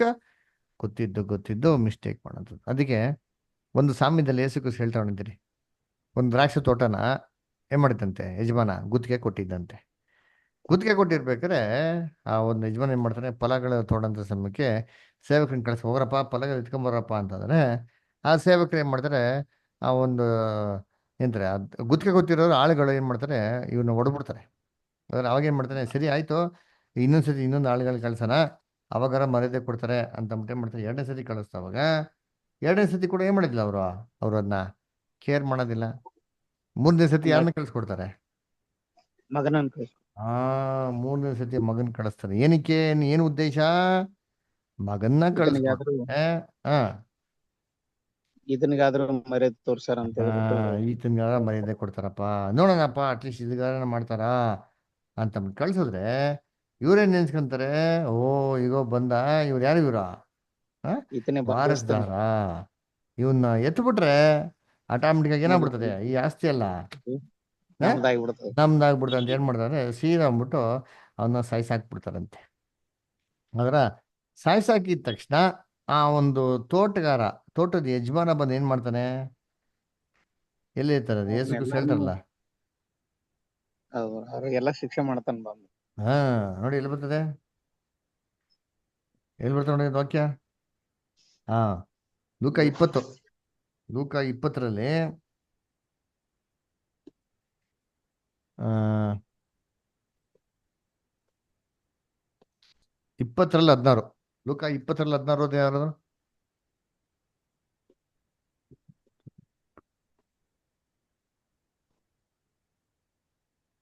ಅವನು ಬಂದು ಆ ಒಕ್ಕಲಿಗರನ್ನು ಸಂಹರಿಸಿ ತನ್ನ ತೋಟವನ್ನು ಬೇರೆ ಜನರಿಗೆ ಮಾಡುವುದಕ್ಕೆ ಕೊಡುವನು ಅಂದನು. ಅಲ್ಲ, ಏನ್ ಮಾಡ್ತಾನೆ ಯಜಮಾನ ಬಂದು ಅವ್ರನ್ನ ಬೇರೆ ಜನರಿಗೆ ಇಂಗ್ಲಿಷ್ ಚೆನ್ನಾಗಿ ಮಾಡ್ತಾರೆ. ಈ shall come and destroy these husband men. ಹಿಂಗ್ ಕಾಣೋದು ಬತ್ತಾ, ಸಮರಿಸಿ. ನೋಡ್ರ ಅದನ್ನೇ ಮಾಡಿತ್ತು. ಉಗ್ರ ಕೋಪನ ಹಾಕಿದ್ರು. ಯಾರೆಲ್ಲ ಈ ತೋಟದ ಮೇಲೆ ದೊರೆತನ ಮಾಡ್ತಿದ್ರು ಇವನ್ನೆಲ್ಲ ಏನ್ ಮಾಡ್ತಾರಂತ ಅಲ್ಲಿ ಅವನ್ನೆಲ್ಲ ಸಂಹರಿಸ್ತಾರೆ. ಡಿಸ್ಟ್ರಾಯ್ ಮಾಡ್ಬಿಟ್ಟು ಇದನ್ನ ಯಾರು ಕೊಡ್ತಾರಂತೆ, ಬೇರೆಯವ್ರಿಗೆ. ಯಾರು ಇದನ್ನ ಚೆನ್ನಾಗಿ ನೋಡ್ಕೊಂತಾರೋ ಇದೇ ಇಸ್ರೇಲ್ ಜನಗಳಿಗೆ ಆಗಿದ್ದು. ಅಂದ್ರೆ ಇಸ್ರೇಲ್ ಜನಗಳಿಗೆ ಇನ್ನೋಸೆಂಟ್ ಅಂತ ಅಲ್ಲ ರೀ. So they are very clear. ಅದರ ಕ್ಲೀನಾಗಿ ಬಹು ಸ್ಪಷ್ಟ ಗೊತ್ತಿದ್ದು ಇವೆಲ್ಲ ಮಾಡಿರೋದು ಪಾಪಗಳು. ಅದರ ಅದಕ್ಕೆ ಯೇಸು ಕ್ರಿಸ್ತ ಹೇಳಿದ್ದು, ಏನ್ರಿ ನಾನೇನೋ ಈ ಥರ ಮಾಡ್ದೆ ಅಂತಂದ್ರೆ ನಿಮ್ಮಲ್ಲಿರೋಂಥ ಪ್ರವಾದಿಗಳು, ನಿಮ್ಮಲ್ಲಿರೋ ಜನಗಳು ಅವ್ರು ಯಾರು ಇಸ್ರೇಲ್ ಮಾಡ್ತಾ ಇರೋದು? ಸೊ ಇಸ್ರೇಲಲ್ಲಿ ಬಂದ್ಬಿಟ್ಟು ಯಾವುದೇ ಅನ್ಯ ಜನಾಂಗದವ್ರು ಬಂದು ಏನ್ರಿ ಈ ಥರ ಅದ್ಭುತ ಎಲ್ಲ ಮಾಡೋಕ್ಕೆ ಸಾಧ್ಯನೇ ಇಲ್ಲ ರೀ. ರೆಕಾರ್ಡ್ ಇದೆಯಾ ಬೈಬಲ್ ಎಲ್ಲರ? ಅವೆಲ್ಲ ರೆಕಾರ್ಡ್ ಇಲ್ಲ ನೋಡಿರ್ತೀರಿ. ಅದರ ಇವತ್ತು ನಾವು ಇಂಡಿಯಾಲಿದ್ದೀರಿ, ಬೆಂಗಳೂರಿದ್ದೀರಿ, ಅದರ ಏನ್ರಿ ನಾವೆಲ್ಲ ಕ್ರೈಸ್ತವರು ಅಂತ ಹೇಳಿಸ್ಕೊಂಡಿದ್ದೀರಿ. ಅದರ ಇಲ್ಲಿ ಅನೇಕ ಅದ್ಭುತಗಳು ನಡೀತಾರೆ. ಅದೇ ಥರ ಏನ್ರಿ ಇಲ್ಲಿ ಬೇರೆ ಧರ್ಮಗಳಲ್ಲಿ ಆಗ್ತಾವಲ್ಲ, ಆ ಥರ ಕೆಲಸಗಳು ಇನ್ನೇನು ಆಗ್ತಾವ ಅಂದರೆ ಇಲ್ಲ ರೀ. ಯಾಕಪ್ಪ ಅಂತಂದರೆ ಇಸ್ರೇಲಲ್ಲಿ ಅನ್ಯ ಜನಾಂಗದವರು ಕೃಪೆ, ದಯೆ, ದೇವರಿಂದ ಆಶೀರ್ವಾದಗಳನ್ನ ಪಡ್ಕೊಳಕ್ಕೆ ಬರೋದು ಹೊರತು ಇಲ್ಲಿ ಬಂದ್ಬಿಟ್ಟು ಅವ್ರ ದೇವತೆಗಳ ಅಥವಾ ಅವ್ರ ದೇವರುಗಳ ಒಂದು ಪವಾಡಗಳನ್ನ ನೋಡ್ಸೋದಕ್ಕಾಗಲಿ ಯಾವ ಅನ್ಯ ಜನಗಳು ಬರ್ತಾ ಇರಲಿಲ್ಲ. ಏನಕ್ಕೆ? ಇದು ಬಹು ಸ್ಪಷ್ಟವಾಗಿ ಕ್ಲಿಯರ್ ಆಗಿತ್ತು. ಅಂದರೆ ಇಸ್ರೇಲಲ್ಲಿ ಯಾರು ಈ ಥರ ಕೆಲಸಗಳನ್ನ ಫ್ರೀಯಾಗಿ ಅಥವಾ ಈಸಿಯಾಗಿ ಮಾಡೋಕ್ಕಾಗಲ್ಲ ವಿತೌಟ್ ಗಾಡ್ಸ್ ಪರ್ಮಿಷನ್. ಯಾಕೆ ಯಹೂದ್ಯರು ಅಂದ್ರೆ ಯಾರು ಗೊತ್ತಾ? ಯಾರು ಗೊತ್ತಾ ಯಹೂದ್ಯರು? ಇದ್ರಲ್ರಿ ಇಸ್ರೇಲರು ಯಾರು ಅವರು? ಯಾಕೋಬನ 12 ಕುಲಗಳಲ್ಲಿ ಒಂದು. Very good. ಆಮೇಲೆ ಅದು ಯೇಸು ಸ್ವಾಮಿ ಅದೇ ಕುಲದಲ್ಲಿ ಹುಟ್ಟು ಬಂದು. Very good. ರೋಮಾಪುರದಲ್ಲಿ 9:4 ಕಾಂಜಿ ಪಿಂಜಿನ ಇವರು ನೋಡಿ ಅಂತೀನಿ. ರೋಮಾಪುರದ 9:4 ಹೋದ್ರಿ. ಎಲ್ಲ ಇವರು ವಶಕ್ಕೆ ಕೊಡಲ್ಪಟ್ಟಿದ್ದಲ್ಲ. ಅವರು ಇಸ್ರಾಯೇಲನ ವಂಶದವರು, ದೇವರು ಪುತ್ರರಾಗಿ ಸ್ವೀಕರಿಸಿದವರು ಆಗಿದ್ದಾರೆ. ಅವರಲ್ಲಿ ದೇವರ ತೇಜಸ್ ಸಾನ್ನಿಧ್ಯವೂ ಇದೆ. ಅವರ ಸಂಗಡ ದೇವರು ಒಡಂಬಡಿಕೆಗಳನ್ನು ಮಾಡಿಕೊಂಡನು. ಅವರಿಗೆ ಧರ್ಮಶಾಸ್ತ್ರವು, ದೇವಾಲಯದಲ್ಲಿ ನಡೆಯುವ ಆರಾಧನೆಯು, ವಾಗ್ದಾನಗಳು ಕೊಡೋಣವಾದವು. ಅಬ್ರಹಾಮ, ಇಸಾಕ, ಯಾಕೋಬರು ಅವರ ಪಿತೃಗಳೇ. ಕ್ರಿಸ್ತನು ಶರೀರ ಸಂಬಂಧವಾಗಿ ಅವರ ವಂಶದಲ್ಲಿಯೇ ಹುಟ್ಟಿದವನು. ಆತನು ಎಲ್ಲದರ ಮೇಲೆ ಒಡೆಯನು, ನಿರಂತರ ಸ್ತುತಿ ಹೊಂದತಕ್ಕ ದೇವರು ಆಗಿದ್ದಾನೆ. ಆಮೇನ್. ನಿರಂತರ ಸ್ತುತಿ ಹೊಂದತಕ್ಕ ದೇವರಾಗಿದ್ದಾರೆ.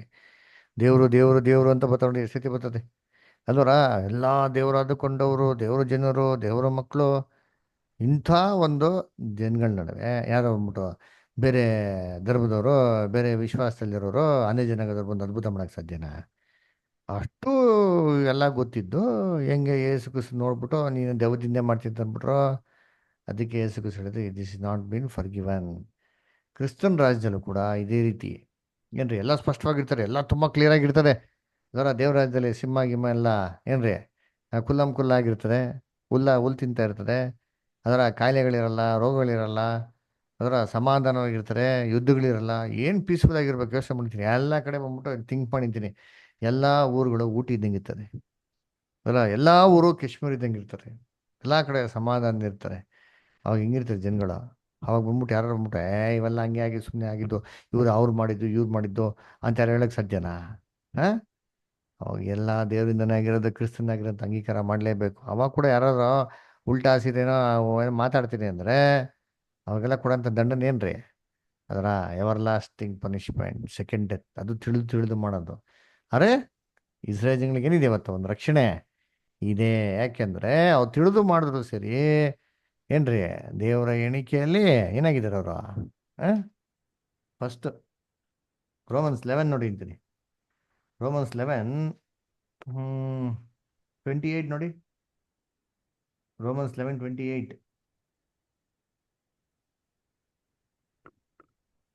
25 ಇಂದ ಓದ್ರಿ. ರೋಮನ್ಸ್ 11:25-28.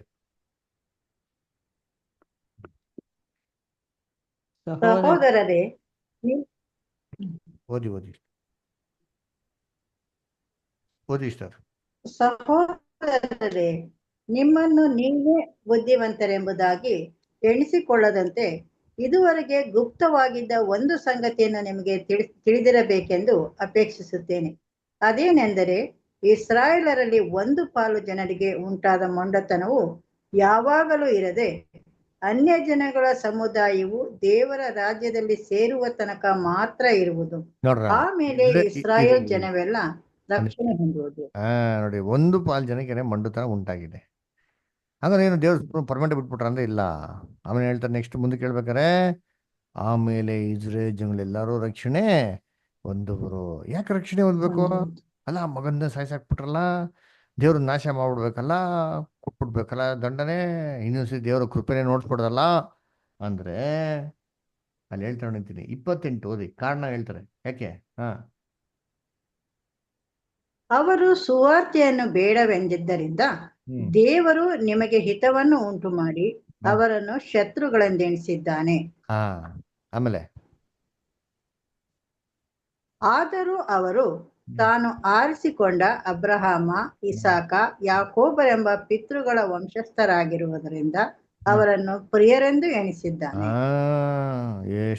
ದೇವರು ಎಷ್ಟೇ ಆಗ್ಲಿ ಸುವಾರ್ತೆಗೆ ವಿರುದ್ಧವಾಗಿ ಆಗ್ಬಿಟ್ರ ಪರವಾಗಿಲ್ಲ, ದೇವ್ರು ಏನ್ ಮಾಡ್ಬಿಟ್ರು, ನಾವ್ ಬಿಟ್ಬಿಟ್ರು. ಆದ್ರೆ ಅಬ್ರಾಹ್ಮ್ ಇದಾರಲ್ಲ, ಇಸಾಕ್ ಇದಾರಲ್ಲ, ಯಾಕೋಬ್ ಇದಾರಲ್ಲ, ಅವ್ರು ಮಾಡಿರಂತ ಒಳ್ಳೆ ಕೃತ್ಯಗಳು ಅವ್ರಿಗೆ ದೇವ್ರು ಏನ್ ಮಾಡವ್ರೆ? ಅವ್ರೆಲ್ಲ ಅಷ್ಟು ವಿಧೇಯರಾಗಿ ದೇವ್ರಿಗೆ ಏನ್ ಮಾಡ ನಡ್ಕೊಂಡವ್ರೆ. ಆಮೇಲೆ ದೇವ್ರು ಏನ್ ಮಾಡಿದ್ರು ಅವ್ರಿಗೆ? ದೇವ್ರು ಏನ್ ಮಾಡಿದ್ರು ಅವ್ರಿಗೆ? ಪ್ರಿಯರೆಂದು ಎಣಿಸಿ. ಫೇವ್ರೇಟ್. ಯಾಕೆ ಫೇವ್ರೇಟ್? ಅಬ್ರಾಹ್ಮ್ ಏನಿಗೆ ಫೇವ್ರೇಟ್ ದೇವ್ರಿಗೆ? ಇಸಾಕ್ ಏನಿಗೆ ಫೇವ್ರೇಟು? ಯಾಕೋಬ್ ಏನಿಗೆ ಫೇವ್ರೇಟು? ಏನ್ ನೀತಿ ಕೆಲಸ ಮಾಡೋರು? ನಂಬಿರೋದ್ರಿಂದ ಅವ್ರು ನೀತಿವಂತರನ್ನ ಎಣಿಸಿದ್ರು ಬ್ರದರ್. Very good. ಏನಕ್ಕೆ ಇಸಾಕನ್ನ ಬಲಿ ಕೊಡೋಕೆ ಇದ್ ಮಾಡ್ತಾರಲ್ಲ. ಇಸಾಕನ ಬಲಿ ಕೊಡಕ್ಕೆ ರೆಡಿ ಆಗ್ತಾರೆ. ಆಮೇಲೆ ದೇವ್ರ ಏನ್ ಹೇಳಿದ್ರು ಕೇಳ್ತಾರೆ ನಂಬಿಕೆಯಿಂದ, ಅದ್ರಲ್ಲಿ ಅನುಮಾನ ಪಡೋದೇ ಇಲ್ಲ ಅಲ್ವಾ? ನೋಡ್ರಿ ಇಂತೀನಿ ಎಲ್ಲ ಆಸ್ತಿ ಅಂತಸ್ತು ಏನ್ರಿ ಲೋತನ ಸಂಬಂಧದಲ್ಲಿ ಏನ್ ಮಾಡ್ತಾರಲ್ಲ ಬಿಟ್ಟು ಏನ್ ಮಾಡ್ತಾರೆ? ನಂಬಿಕೆಯಿಂದ ಬರಡು ಭೂಮಿ ಕಡೆಗೆ ಹೋಗ್ತಾರೆ. ಅದರ ಇವತ್ತೆಲ್ಲ ಇರೋದು ಲ್ಯಾಂಡ್ ನಮ್ದೇ. ಅದು ಅಬ್ರಾಹ್ಮ್ ಏನ್ ನೋಡಿದ್ರು ಆ ಕಡೆ ಲ್ಯಾಂಡ್ ಗಿಂಡೆಲ್ಲ ಅದೆಲ್ಲ ಯಾರ್ದು? ಇಸ್ರೇಲ್ ಜನಗಳ್ದೆ. ನೋಡಕ್ ಬರಡು ಭೂಮಿ ಕೆಡೆ ಏನೈತೆ, ಆಯಿಲ್ ಐತೆ, ದೇವ್ರಿಗೆ ಅವಾಗೆ ಗೊತ್ತು. ಅದು ರಜಾ ಆಯ್ತು ತಗೊಳಪ್ಪ, ನೋಡಕ್ ಬರಡು ಭೂಮಿ, ಗಿಡ ಬೆಳೆಯಲ್ಲ, ಕೆಡೆ ಆಯಿಲ್ ಐತೆ, ಸಿಕ್ಕಾಬಿಟ್ಟೆ ದುಡ್ಡು ತಗೊಂತಂದ್ರು. ಅಬ್ರಾಹ್ಮ್ ಗೊತ್ತು ಪಾಪ ಅಲ್ವರ. ಇವತ್ತು ನೋಡಿ ಹಿಂಗಿದೆ ಅಂತೀನಿ, ಮಿಡಿಲ್ ಈಸ್ಟ್ ಇಡೀ ಲೋಕನ ಕಂಟ್ರೋಲ್ ಮಾಡ್ತೈತೆ ನೋಡಿ ಅಂತೀನಿ.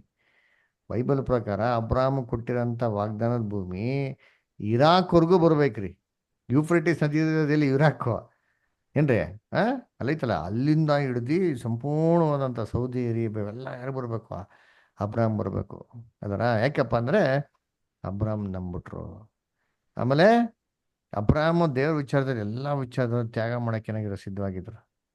ಅದರ ದೇವ್ರ ವಿಚಾರದಲ್ಲಿ ಕಂಜೂಸ್ತನ ಏನು ಮಾಡಿಲ್ಲ ಅಬ್ರಾಹಮ್, ಮಾಡ್ಲಾರೆ. No compromise. ದೇವ್ರು ಹೇಳ್ತಾರೆ, ನನಗೆ ಚೆನ್ನಾಗಿ ಗೊತ್ತು ಅಬ್ರಾಹ್ಮ್ ತನ್ನ ಮಕ್ಳುಗಳನ್ನ ತನ್ನ ಮೊಮ್ಮಕ್ಳುಗಳನ್ನ ದೇವ್ರ ಮಾರ್ಗದಲ್ಲಿ ನಡೆಸ್ತಾನೆ ಅಂತ ದೇವ್ರ ಗ್ಯಾರಂಟಿ ಕೊಡ್ತಾರೆ.